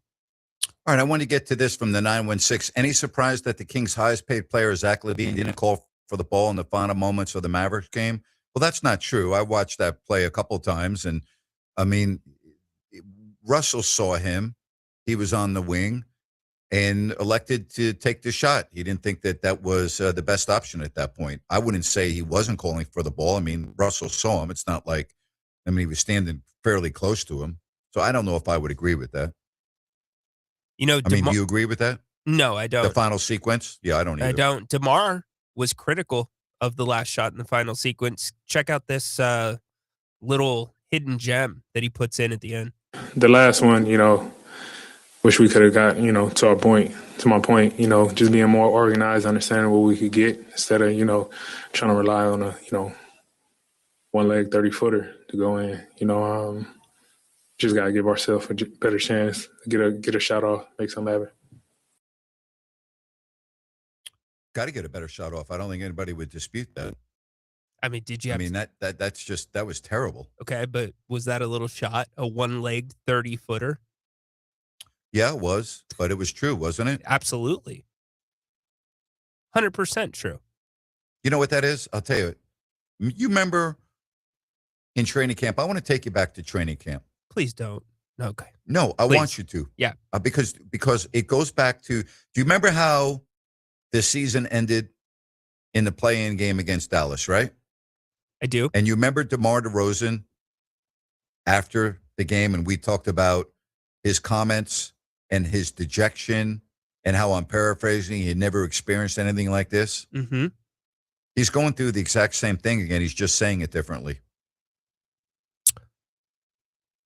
That's exactly what that comment was last night. That's the exact, and I don't blame him. I understand his frustration. He's a tremendous player, and he's in a horrible situation. I get it. You're right. And to your point, he's removed a filter to a degree, because at Media Day, he started off, we didn't even ask the question.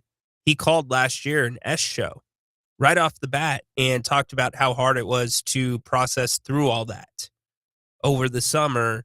And he's been very candid throughout the season. And so I don't blame him. I mean, the ball, as you perfectly pointed out, should be in his hands. It's about how you get him the ball and who's getting him the ball. Isn't that the key? I mean, I didn't like the last play, even though Doug said they didn't run the play that he wanted them to based on a shoot around. But the point is, that's not how you want to get. That's not where you want DeMar DeRozan with the ball in that situation. No, you want to have him be able to have two options, two turns, right? You don't stick him right where the double team can come from multiple spots. Just don't. Yeah. Again, if you want to get involved on the conversation, 916-779-0929. That's 916-779-0929. We've got 1 hour left. I've got Grant's Rant coming up, and I also want to talk some college football. Right now, you think Indiana's the team to beat in college football? Yes, I do. Followed by Miami. Miami's on a run right now. They're playing good football. They are. Boy, I'll tell you, Chris Landry hit it right on the nose last week when he talked about Miami being so deep on both sides of the ball. He was spot on with his analysis. So we'll have him on tomorrow. Looking forward to that. Grant, I just think Indiana is a throwback team to before the portal, where guys played 4 years together, and they're so physical. They're so united in one purpose. It's one of those teams that could tell you the play that they're going to run and still run it successfully down your throat. I just don't see anybody stopping them. And Fernando Mendoza, make fun of him on the internet. This kid's IQ's off the charts. Did you hear that he asked for all of his teammates' profiles and pictures before he stepped onto campus day one so he could learn? Isn't that something? About them and know their names. He did the same for the Heisman Trophy presentation for past winners. Is he going to be a Raider? It seems like an odd fit, doesn't it? I'll tell you one thing. The Raiders better not make a mistake with this pick, because their future depends on it. And they have a long way to go. They better not mess this up. Let me ask you a question. If Manning was across the back of his jersey, would you believe it? Yes. Me too. He's special. He's special to me. Yeah. And he's got all the characteristics that I would look for when I want that quote unquote leader. in addition to being really good. He's genuine. So, yeah. He's genuine. Boy, is he ever. Man, love it. Yeah. All right. Again, 916-779-0929. We've got Grant's Rant still ahead. We will open up the phone lines if you want to talk NFL, if you want to talk college football playoffs. Yes, indeed. We can do all of that as we roll right along. The middle of the week, talking about the Kings' last game, which was not real good last night against the Mavs, particularly down the stretch. Yeah. We're coming right back with Grant's Rant right here on Fox Sports Sacramento.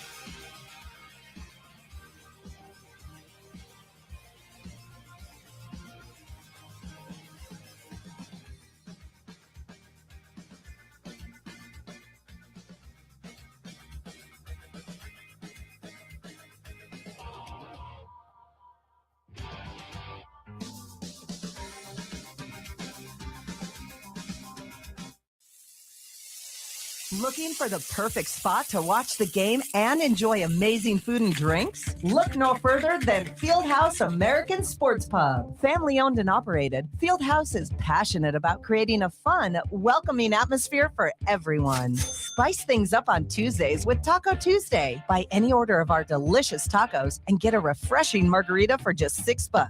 On Wednesday, Fieldhouse features incredible drink specials. Enjoy $5 well drinks and ice cold pints all day long. Fieldhouse was voted the #1 sports bar in Sacramento. Tons of TVs, a mouthwatering menu, and daily specials. It's the perfect sports bar to catch all the action. Visit us today at 1833 Fulton Avenue. Fieldhouse American Sports Pub, where the food is fantastic, the drinks are flowing, and the good times never stop. Fieldhouse, bring it to the house.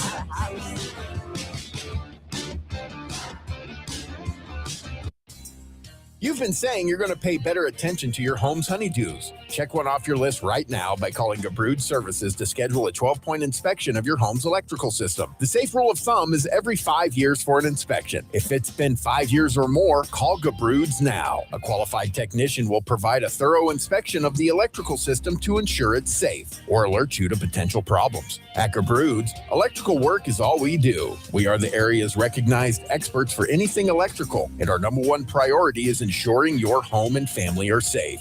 You've been saying you'll pay better attention to your home. Stop saying it. Make the call to Gabrud's. Talk with a real person and schedule your 12-point inspection today. Gabrud's, locally owned for more than 30 years. G-U-B-R-U-D-S. Call the good dudes at Gabrud's. G-U-B-R-U-D-S. Gabrud's.com.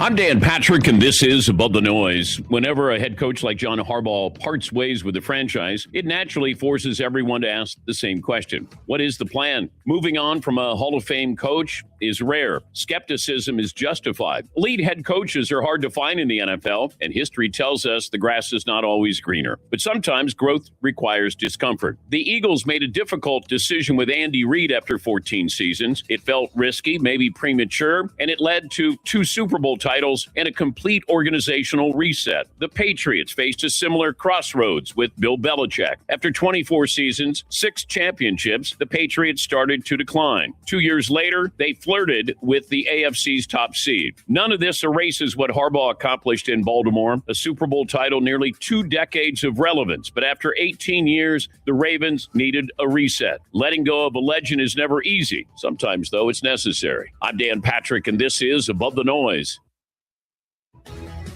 Start the year with a splash of flavor. Heartland Steakco's Reef and Beef Package combines juicy steak and fresh seafood for the ultimate celebration. With the Reef and Beef Package from Heartland Steakco, you will be feasting on Maine cold water lobster, jumbo USA sea scallops, 16-ounce USDA choice ribeye steaks, and 8-ounce filet mignon delivered straight to your door. Don't wait long, because the Reef and Beef Package from Heartland Steakco will not be around forever. So treat yourself or pick one up as a gift for family, friends, clients, or anyone who loves that true Midwest taste. Ordering is easy at heartlandsteaksco.com. And right now, when you spend $199.99 or more, you'll get free shipping plus $26 off with promo code NEWYEAR26. Give the gift of flavor this year with Heartland Steak Co. That's heartlandsteaksco.com, promo code NEWYEAR26. Taste the Heartland difference.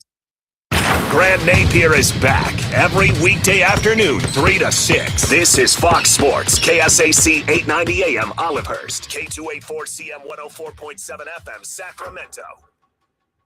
It's time for Grant's Rant.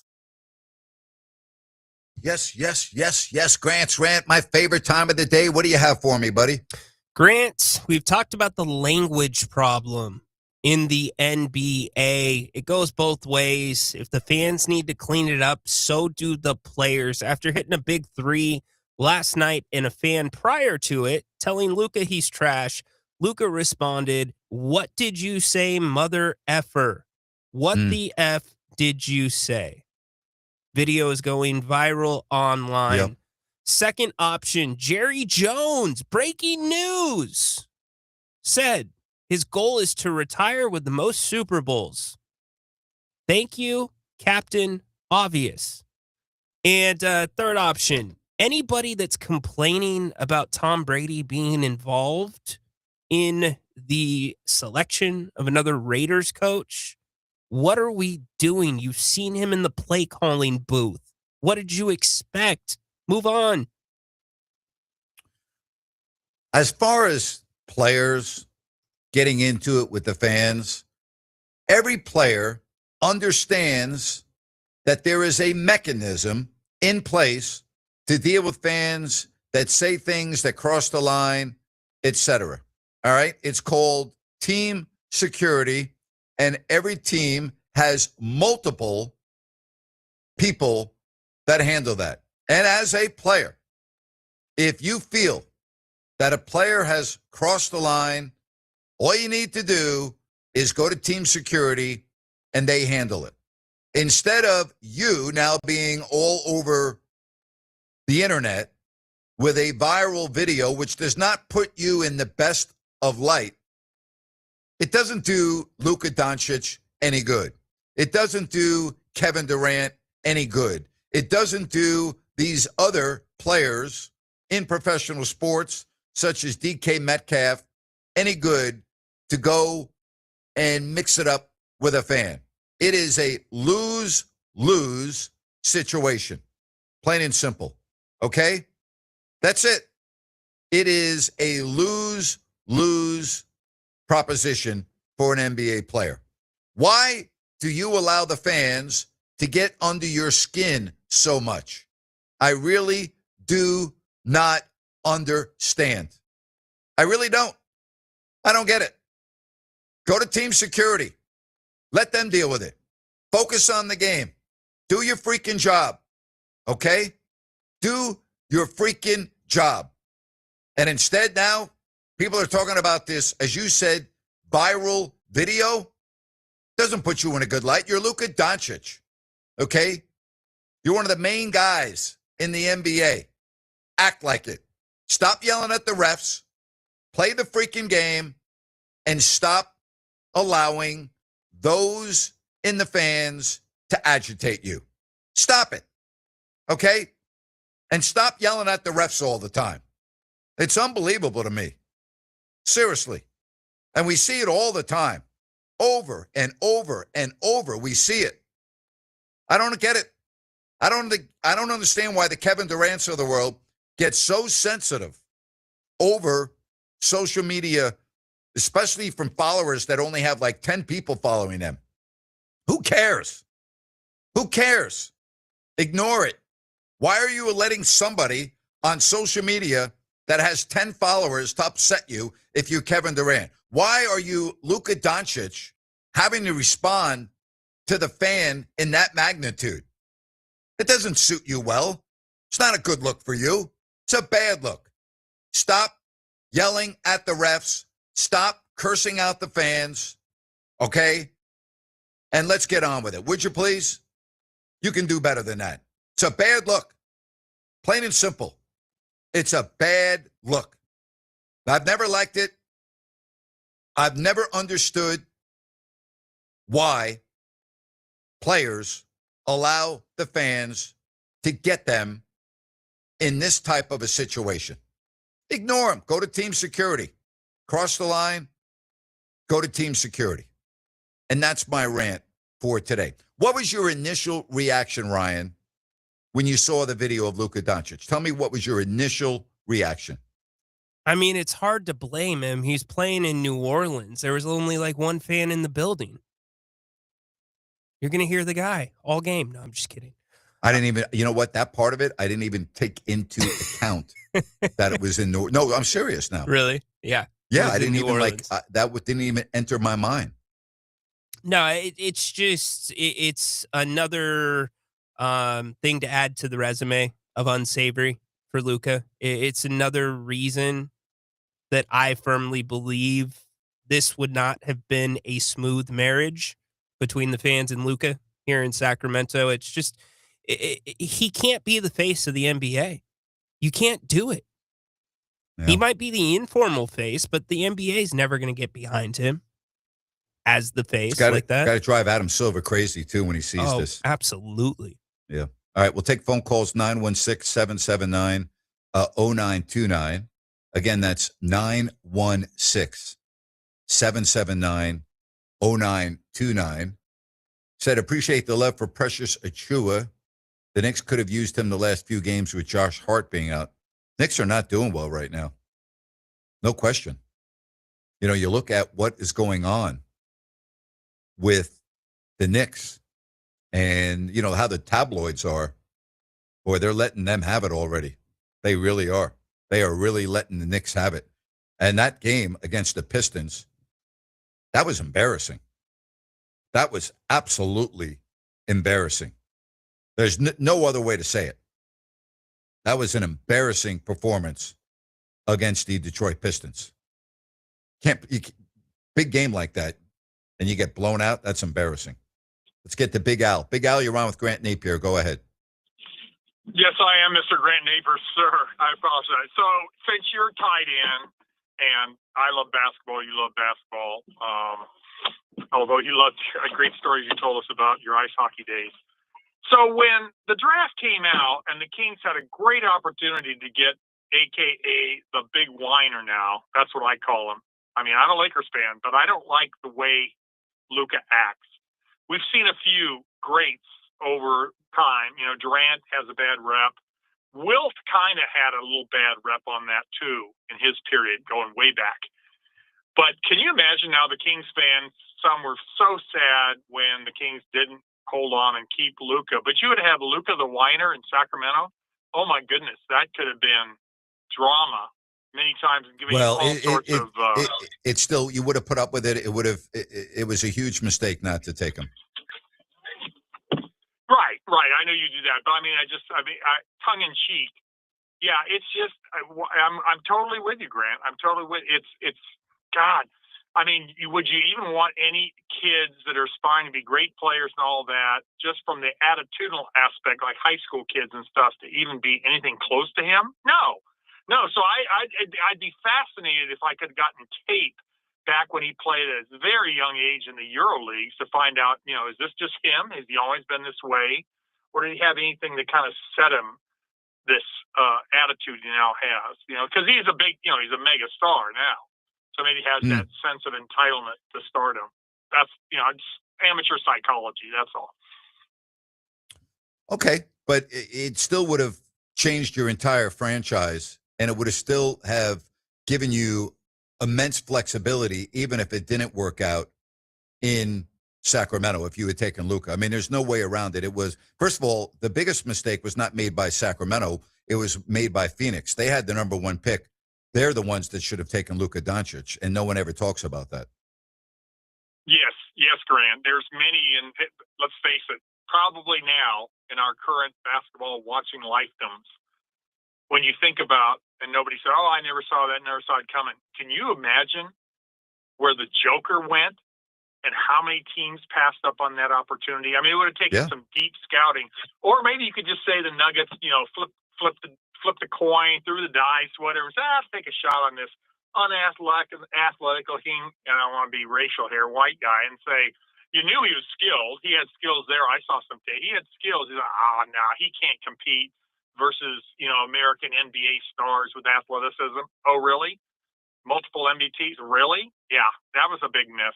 But it, Grant. You study. I've seen it. Well, what's the guys all talk going to over be the about Matt? What's the talk going to be about Max Reynaud?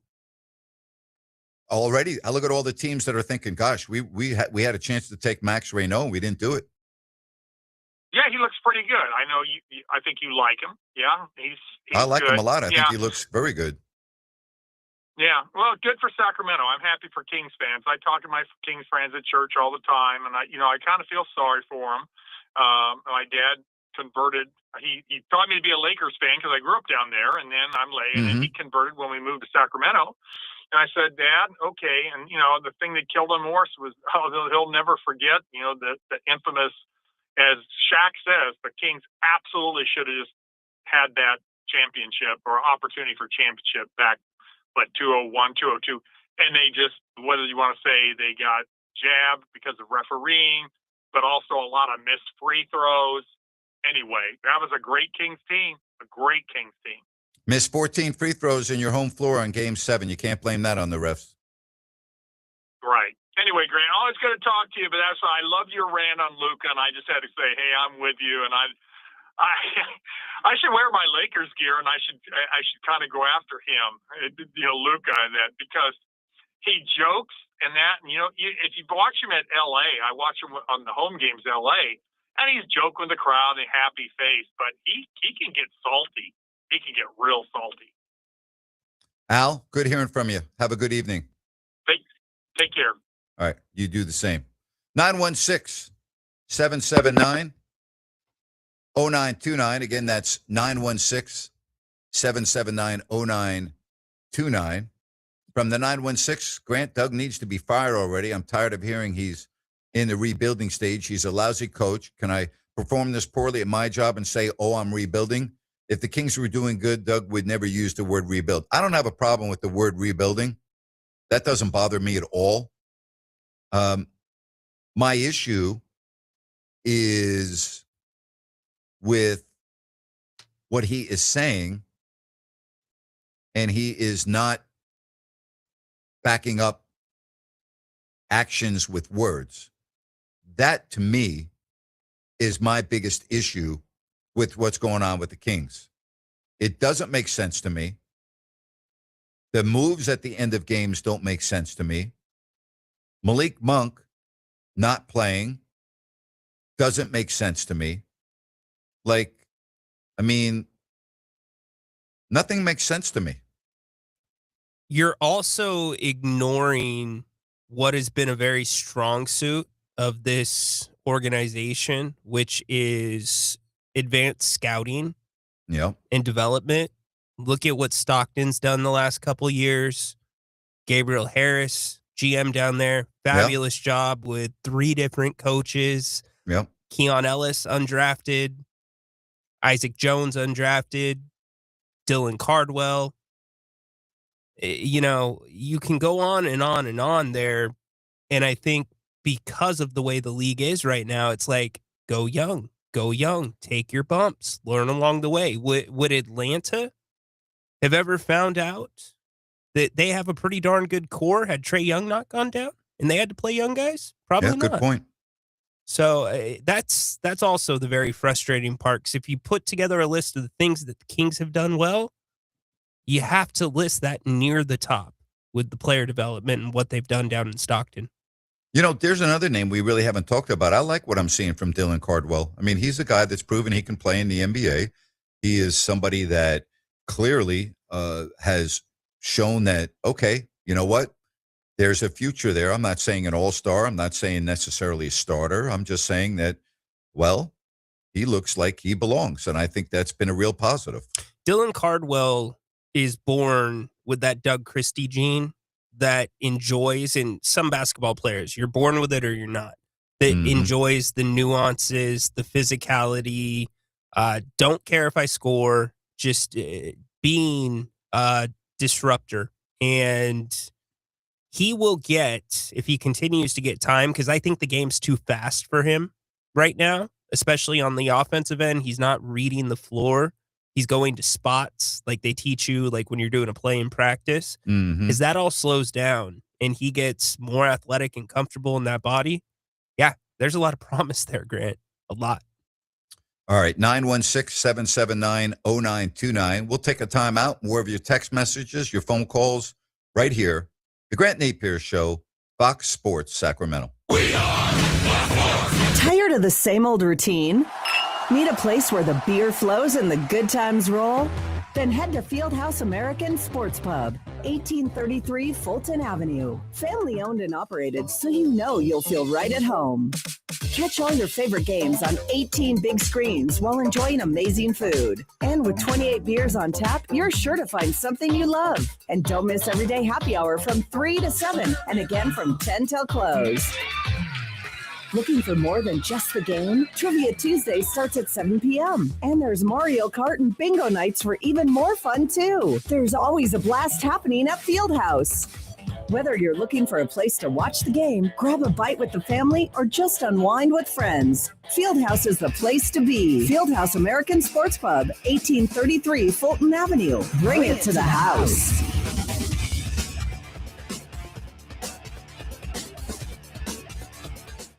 Hey, it's Grant Napear for Village Financial Group. I have known broker-owner Spencer Grimmenstein for 25 years, ever since he began his family-owned business. Whether it's a home equity line of credit or buying or selling a home, Spencer is a very creative financing specialist with access to private money. Check out Village Financial Group at bfgloans.com or call Spencer at 916-805-4868. Be sure and call for the investor special. And if you go to their website, bfgloans.com, you can find over 9,000 properties available for purchase. Folks, Spencer is awesome. Trust me. Again, I've known the guy since 2000. It makes sense to call Spence at 916-805-4868. Village Financial Group, looking out for your best interest. Call 916-805-4868. 4868. Wouldn't it be great if life came with a remote control? You know, you could hit pause when you needed to, or hit rewind. Like that time you knocked down that wasp's nest. Uh-oh. Or that time you forgot to roll up your windows in the car wash. Fantastic. Yeah, a remote control would have come in handy then. Well, life doesn't always give you time to change the outcome, but prediabetes does. With early diagnosis and a few healthy changes like managing your weight, getting active, stopping smoking, and eating healthier, you can stop prediabetes before it leads to type 2 diabetes. It's easy to learn your risk. Take the 1-minute test today at doihaveprediabetes.org. Life doesn't come with a remote control. Yikes! So you're on your own with the wasps. You have the power to take control of prediabetes. Visit doihaveprediabetes.org today. That's doihaveprediabetes.org. Brought to you by the Ad Council and its prediabetes awareness partners.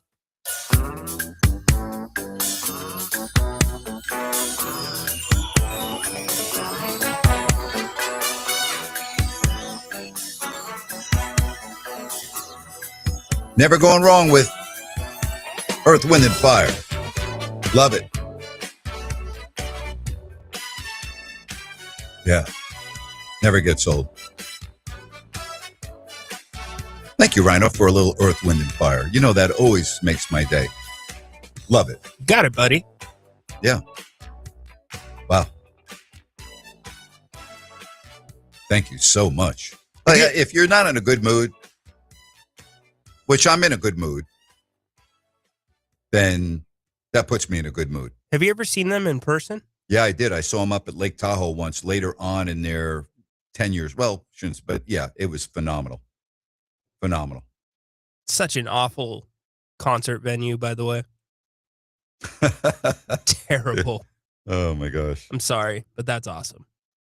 Yeah, 916-779-0929. I haven't been to like a ton. Most of the concerts that I've been to were at Arco. you know. So those were most of the concerts I've been to is at Arco Arena. What about you?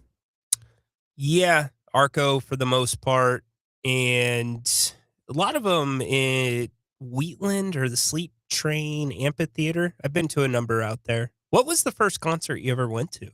I think Leonard Skinner at the Nassau Coliseum in the late 70s.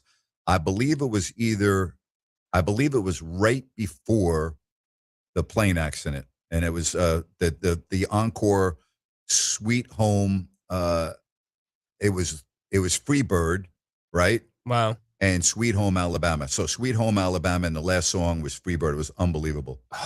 Freebird guitar. I mean, it was incredible. Solo. I'll never forget it. Wow. How old were you? I was in high school. That's awesome. Love Yeah. it.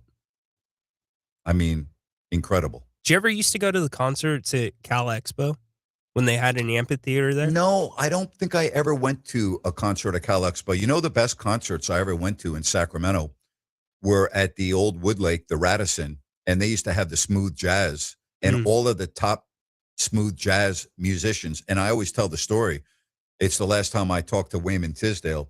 It was Dave Koz and friends, and Wayman was touring the country with Dave Koz. I mean, you could go see Boney James and, again, Huge Groove, and I can go on and on. All of the real top of the very best of the best in smooth jazz.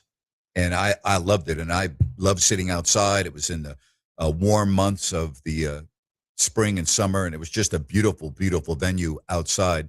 And so I knew you would know Tom Huskins. Tom was the promoter.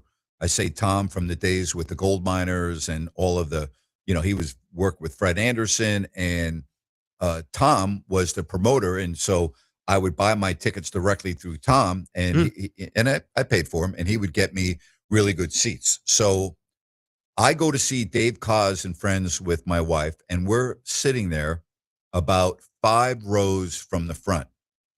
And Tizzy's on the bass guitar, and, he's jamming, and he's got that big smile. And they get to one of the songs when Tizzy is actually, part of the lyrics. Tizzy would mostly just play the bass guitar, but so he's got a song where the lyrics, and I stand up, and Tizzy sees me, okay?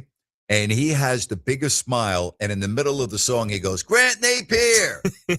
And I'm like, "Tizzy!" And then he points to me, meaning like at the intermission, "Come see me." So I go to the green room during the intermission. I let security, they go, "Yeah, go ahead." They take me back there, and I talked to Tizzy for about 10 minutes in the green room right next to the stage during intermission. And he had already had his leg amputated. And we were talking about, hey, he was good. He was all good, no problems. And it was the last time I ever saw Tizzy. It's the last time I ever talked to him. And I remember giving him a big hug. At the end, he's one of my favorite, forget about players. He's one of my favorite human beings that I've ever met in all of my years of being on planet Earth. And his wife and family were so nice. They used to have me over for the holidays when I was single and new in Sacramento, and they knew that. I'd come over for Thanksgiving and go to the Tizzy house for Christmas. And he was just, he was the best. And that's the last time I saw Wayman Tisdale. Last time. 44 years is too young, but... Oh, what a great man. I had just a great man. Great man. To think about what I would assume one of your dreams, playing in the NBA and living that out, and then getting to live out your real love of music as you've laid out. He traveled with his bass guitar. Yes, he did. And get to do that professionally. I mean, that's pretty cool. Too short, but pretty cool. This message from the 209 Grant flying to Singapore in February on ANA.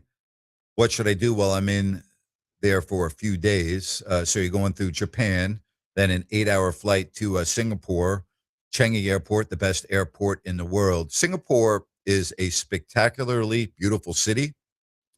It is the cleanest city that you'll ever be in. The skyline is absolutely incredible. You want to go to the gardens behind the Marina Bay Sands Hotel, Casino, and Resort. It's a spectacular venue. They have an incredible, I don't want to say museum, but it's an area with nature and flowers and just incredible waterfalls. And so you want to go back there for a half a day. I think you want to go on to the water at night where you can get panoramic pictures of the city. There are other areas to go in Singapore. It's fairly small, so there's not like a lot of different options if you're talking about a few days. I would go to the Marina Bay Sands and check out their lobby. Their casino is unlike any casino I've ever seen in my life.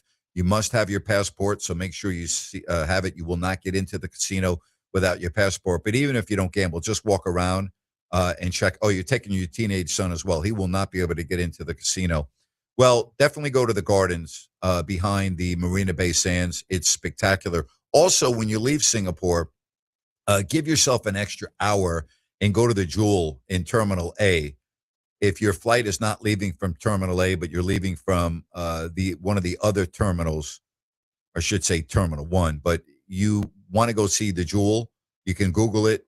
It is the most amazing airport terminal in the world. I think they spent $1.4 billion to build that terminal. It also has a huge mall with unlimited food choices and restaurants. But Jewel with the water feature and all of the greenery is spectacular with a capital S. So have a good time and bring money. Singapore is unbelievably expensive. It is a very expensive city. Says, thank you. Always enjoy the travel segments. Enjoy. It's a long flight. Again, once you get to Tokyo, you think, oh, wow, I'm in Asia. 8 hours from Tokyo to Singapore. Ryan, what do you think? You want to do that trip? Go to Singapore? I would do the trip. Yeah. Yeah, absolutely. Yeah. Me too. I've been to Singapore 3 times. All right. And it's one of my, it's a spectacularly beautiful city. And years ago, I want to say probably more than 10, about 10, spent 2 nights at that Marina Bay Sands. That's the one with the infinity edge pool that goes along the entire top of the hotel. Mm-hmm. It's unbelievable. It's got the 3 towers, and on top of the 3 towers is the pool, and there's a Wolfgang Puck restaurant.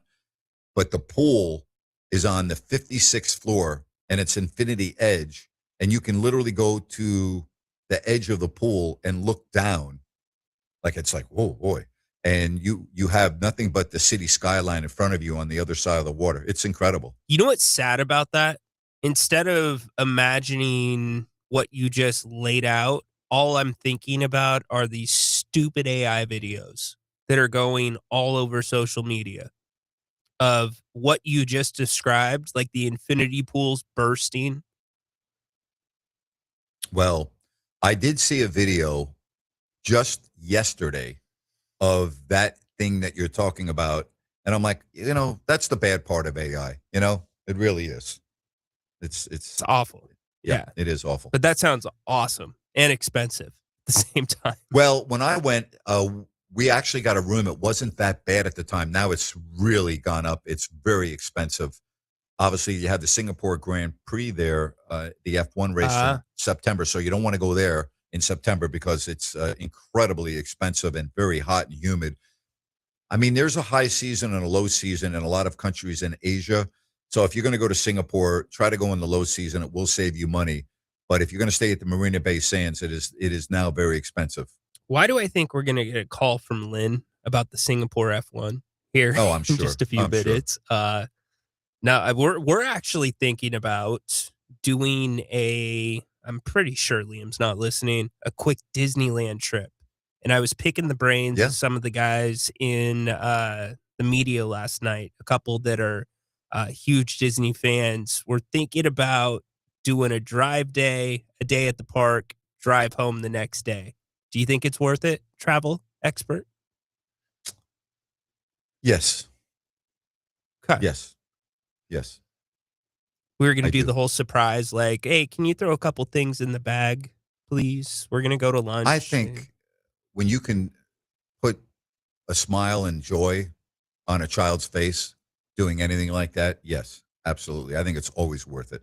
Well, I can put a smile on a child's face without By getting giving robbed. them ice cream. Without Yeah. getting robbed by the ears. Yeah. No, I understand. I understand. No, it's a special experience. From the 916, I'm flying to New York City. Which airport is the best to fly into between JFK, LaGuardia, and Newark? It depends. Are you going into Manhattan? Are you planning on taking a taxi, or are you planning on taking mass transit? I mean, Newark is very easy. There is the shuttle train or the airport train right to Amtrak, and it will get you right into Penn Station, and it's very easy.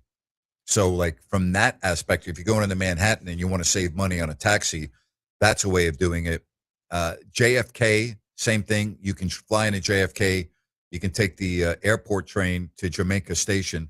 I think it's $5 to take the airport train to Jamaica Station. You pay $5. You go buy your ticket at the window. Boom, $5.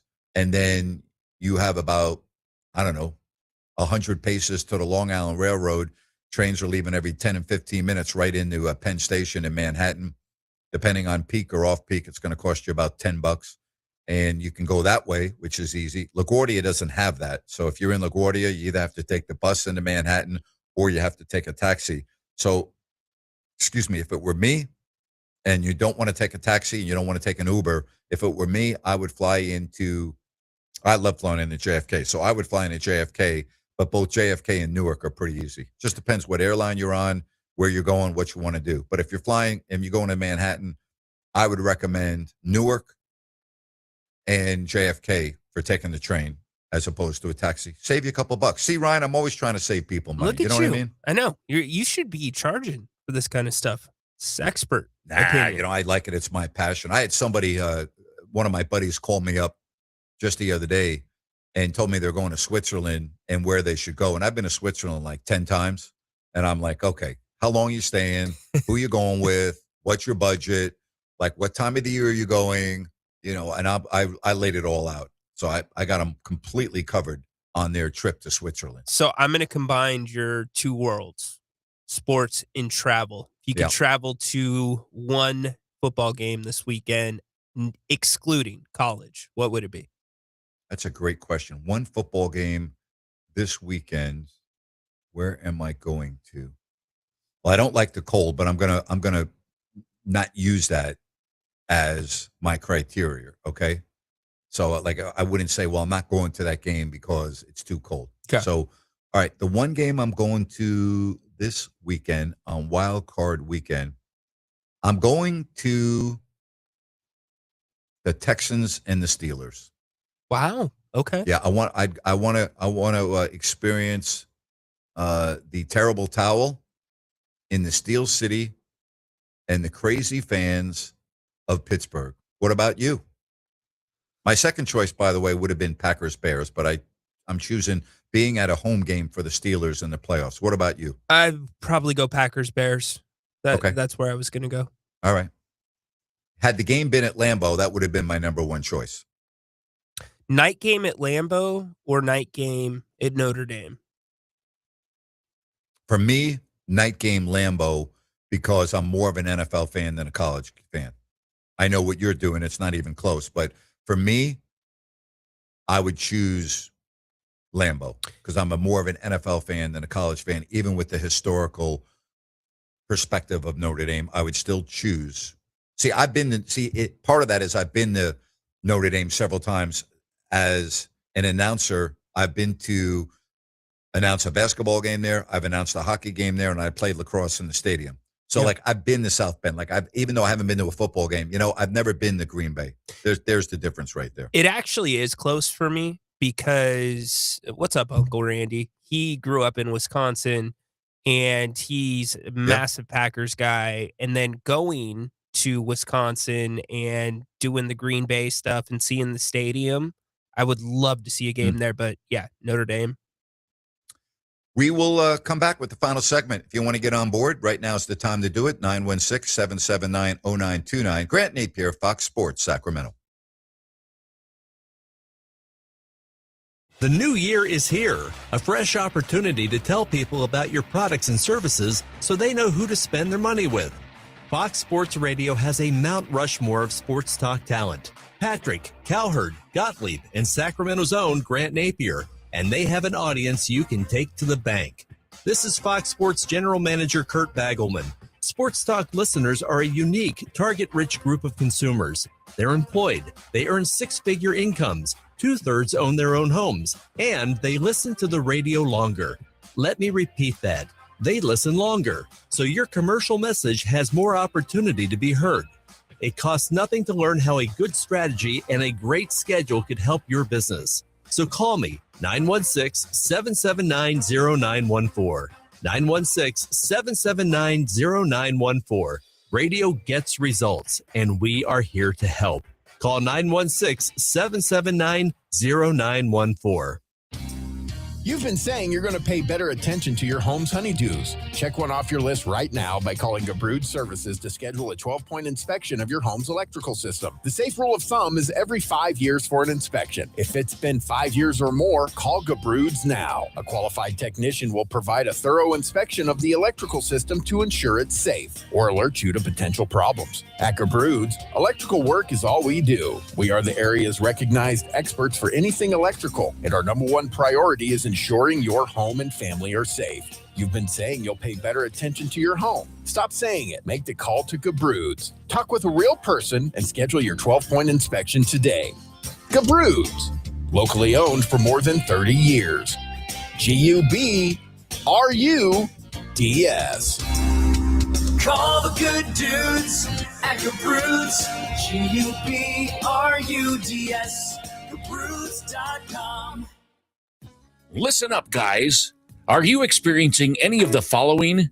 Fatigue, less drive, poor performance? If so, you may be one of the nearly 30 million men in the U.S. today dealing with ED. But did you know you don't have to pay hundreds for a prescription anymore? And you don't have to deal with the hassle of seeing the doctor or the embarrassment of going to the pharmacy for a certain pill. Now, with one free call, you can find out how Herbal Virility Max can help you feel like a man again. For over a decade, Herbal Virility Max has helped guys just like you put a smile back on their face with improved performance and drive. Call today and ask about our buy one, get one free offer. 800-690-8445. 800-690-8445. 800-690-8445. That's 800-690-8445. Hi, it's Margot from Bennett's Restaurants. Looking for the best happy hour in town? Head to Bennett's, where every day from 2 to 6, you'll find flavor, fun, and serious value. Enjoy over 10 wines by the glass, country club-style cocktails like lemon drops, skinny margaritas, and crave-worthy share plates. Short rib tacos, chicken wings, calamari, and more, starting at just $6. It's upscale without the uptight. 3 locations, Roseville, Rockland, and Sacramento. Join us today or check out the menu at bennettsrestaurants.com. You served behind the desk. You served in combat. You did 4 years and got out. You were drafted. You gave 20 years. You gave exactly what your country needed. You are a veteran. You are a veteran. You are a veteran, and you deserve support. If you're struggling with life after service, don't wait. Reach out. Find resources at va.gov/reach. Brought to you by the United States Department of Veterans Affairs and the Ad Council.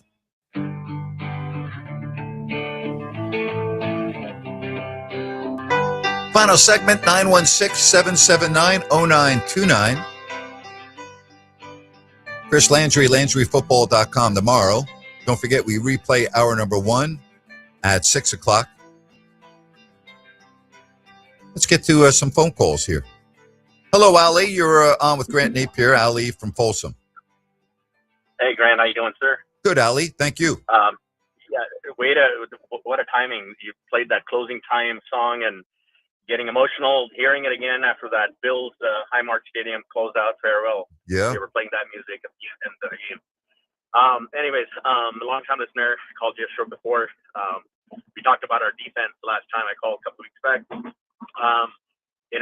question yesterday about Harbaugh. Jim Harbaugh, where is he going? To be honest, I was on the call yesterday, but I guess John I was Harbaugh. busy and I ended up hanging up. Yeah, John Harbaugh. Basically, if McDermott, I know he's got a long chemistry with Allen and goes back to Brandon Bean in Carolina, but if he botches a call or makes some questionable calls here and there, I mind seeing McDermott's been solid, but I wouldn't mind seeing a change there. And then hopefully John Harbaugh, I know there's a lot of teams interested. I wouldn't mind seeing a change there that if he does something again during this postseason. Well, I think if the Bills lose to Jacksonville, I think McDermott's gone. I think they will make a change. Yeah, that's what I have a feeling about it. He had a solid 8 years, but there's been some questionable things that he said and play calling here and there. So, and we'll if I'm John Harbaugh and I've got a chance, if I want to coach, I'm going, and Buffalo is interested in me, that would be my number one destination because I know I got a franchise quarterback. Whereas Jackson Dart, I think, is going to be a franchise quarterback, but he's still young. You walk into Buffalo, you've got a team that's ready to win. The Giants are not ready to win. There's a big difference there. Yep. I appreciate the call, Grant. Take care. All right, thank you. Bye-bye. What do you think about that, Ryan? If the Bills lose, you think Sean McDermott would be let go? I do. Yes, I do. Yep. And I'll make another statement here. I think if the Pittsburgh Steelers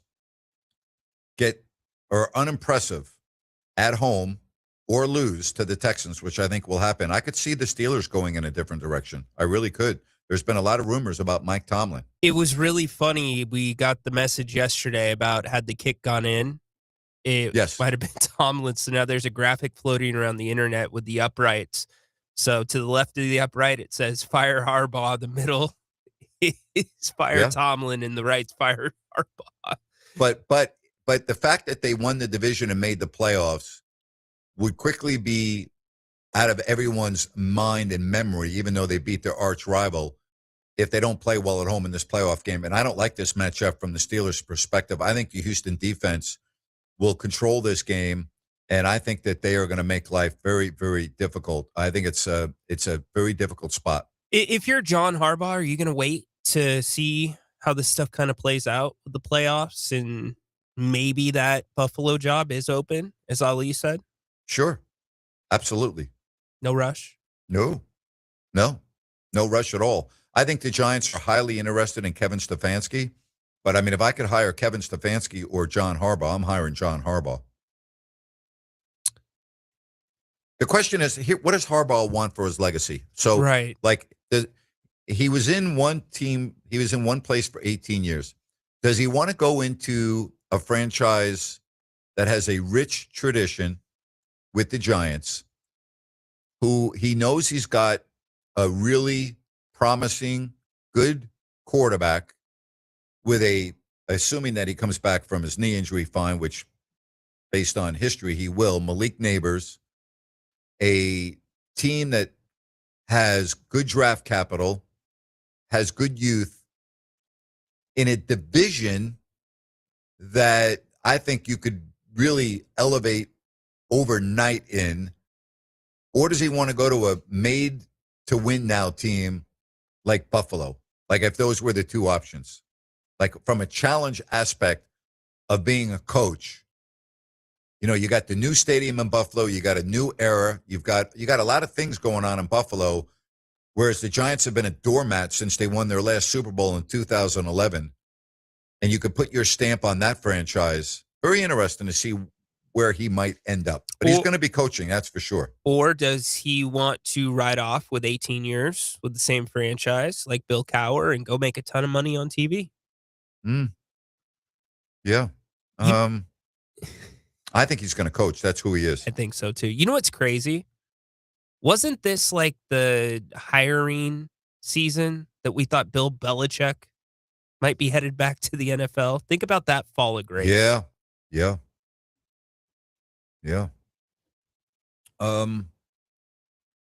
I didn't even, you're right about that with all the jobs coming up and the disaster that was North Carolina. Yeah. What do you think? Not going to happen, right? Never. I don't think you will see him back in the NFL. This thing, remember what Chris Landry said? He said toxic. Yeah. Toxic. And you know what? In North Carolina, they would love if he left. I'm surprised. Well, okay, we don't know what the truth is, but I'm not going to compare it to Michigan because you can't. But you got to think, if any of that's true, there's got to be some wiggle room to fire him for cause. What would be the cause? Not having assistants basically coach the team, not doing meetings, not doing your job. I don't know. I don't know. Again, we don't know what's true or not, but That's above my pay grade to make that type of comment on the air. I can't say. Toxic is a strong word, though. It is a strong word. Yes. Yep. It is a strong word. Speaking of strong, that's Village Financial Group when it comes to your real estate needs, buying a home, selling a home equity line of credit. Yeah. 25 years. Spencer's been going strong as the broker owner at Village Financial Group. That's when he began his family-owned business. I love talking about him being a specialist. His financing acumen is incredible. He's very creative. He is a financing specialist. And keep in mind that Spence has access to private money. Give him a call or text him at 916-805-4868. That's 916-805-4868. Be sure and ask about the investor special. It's all there for you at Village Financial Group. Over 9,000 properties available. You can go on their website, bfgloans.com. You can check them all out and all the other information with the business. Again, broker owner Spencer Grimmenstein, give him a call. It makes sense to call Spence at 916-805-4868. That's 916-805-4868. Village Financial Group, looking out for your best interest. Tomorrow, college football playoffs will move to center stage. We will talk a lot about that with Chris Landry, LandryFootball.com. And what do you think? Who's going to be left standing? Will Indiana continue on their Cinderella season?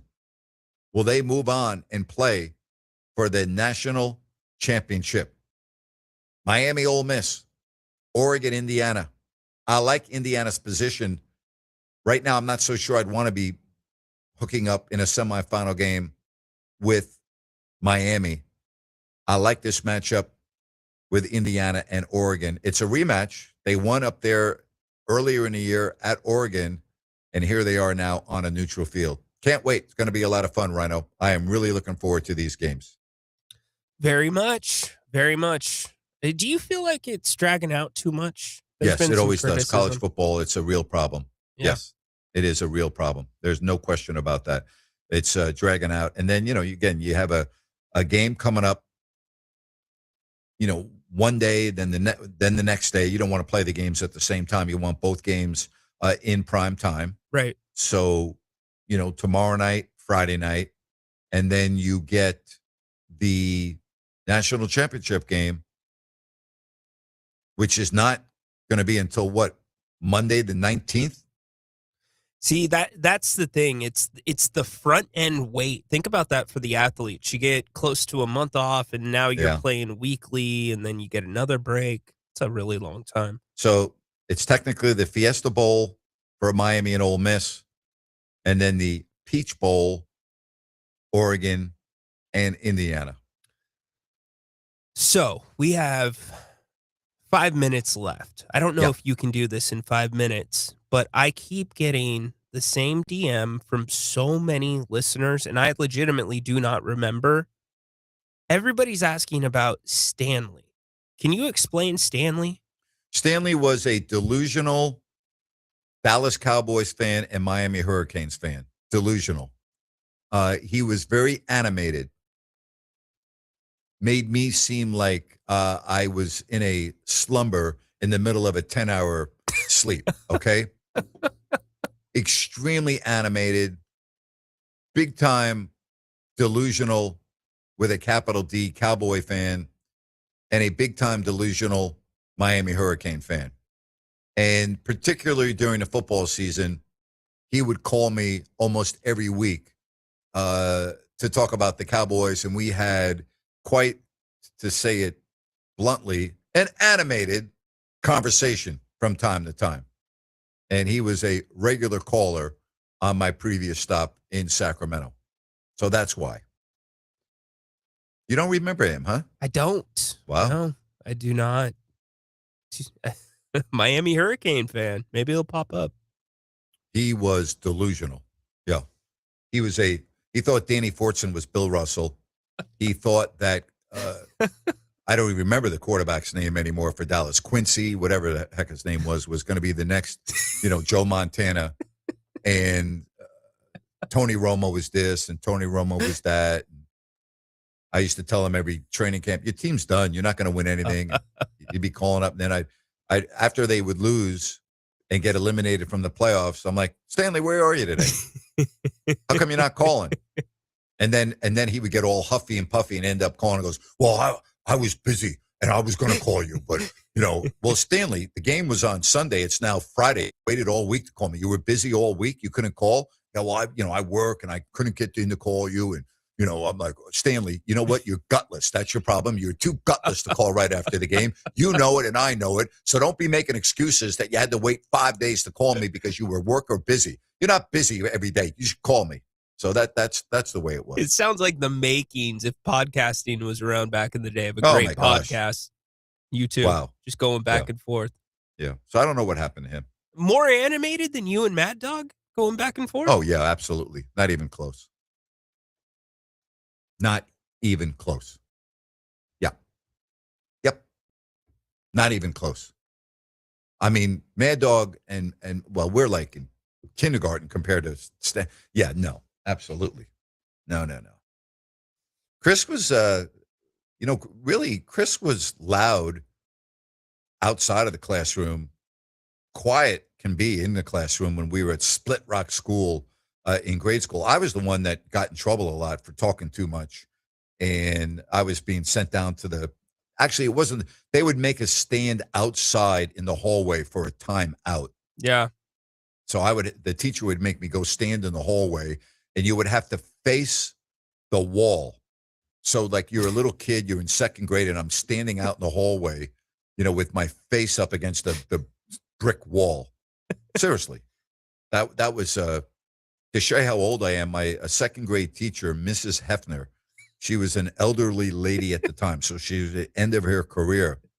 And if you were not behaving, or she would call you up in front of the room and she would take her ruler out and you had to put your hands out and she would smack your knuckles with the ruler.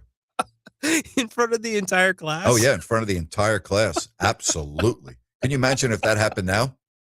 Oh my gosh, you would, it'd be viral. You'd have 30 lawsuits from all the kids, parents, emotional damage for the kids that didn't get hit. Yeah, it'd be nuts. You know what else we had in grade school in the 60s? What's that? With everything that was going on with the Cuban Missile Crisis in the early 60s that was averted and everything else, we had drills where the alarm would go off and we would have to have a drill where we would all hide under our desks in a crouched position with our hands locked behind our head. And that was a memory that I had in grade school. Now you have drills, unfortunately, in schools as it relates to lockdowns for the tragic shootings that we've had in this country in our schools. It's different, but back then it was for a completely different reason. It's the worst text you can get as a parent that a school's on lockdown. Oh, I can't even imagine. And it can be for something that happened in the neighborhood that's not related to the school. It's just the last text you ever want to see. My first text was from Brian. My last text from Brian. Grant, this is Brian. I'm still listening. When I was growing up, it was just like that for me. I'm only 53, but I remember getting smacked myself with a ruler by my teacher. Brian, love your support, man. 3 hours. That's a loyal listener right there. Talk to you tomorrow. My thanks to Olden Polonies. For Ryan in Sacktown, Grant Napear, so long. Thanks for listening to Fox Sports Sacramento. Bye-bye.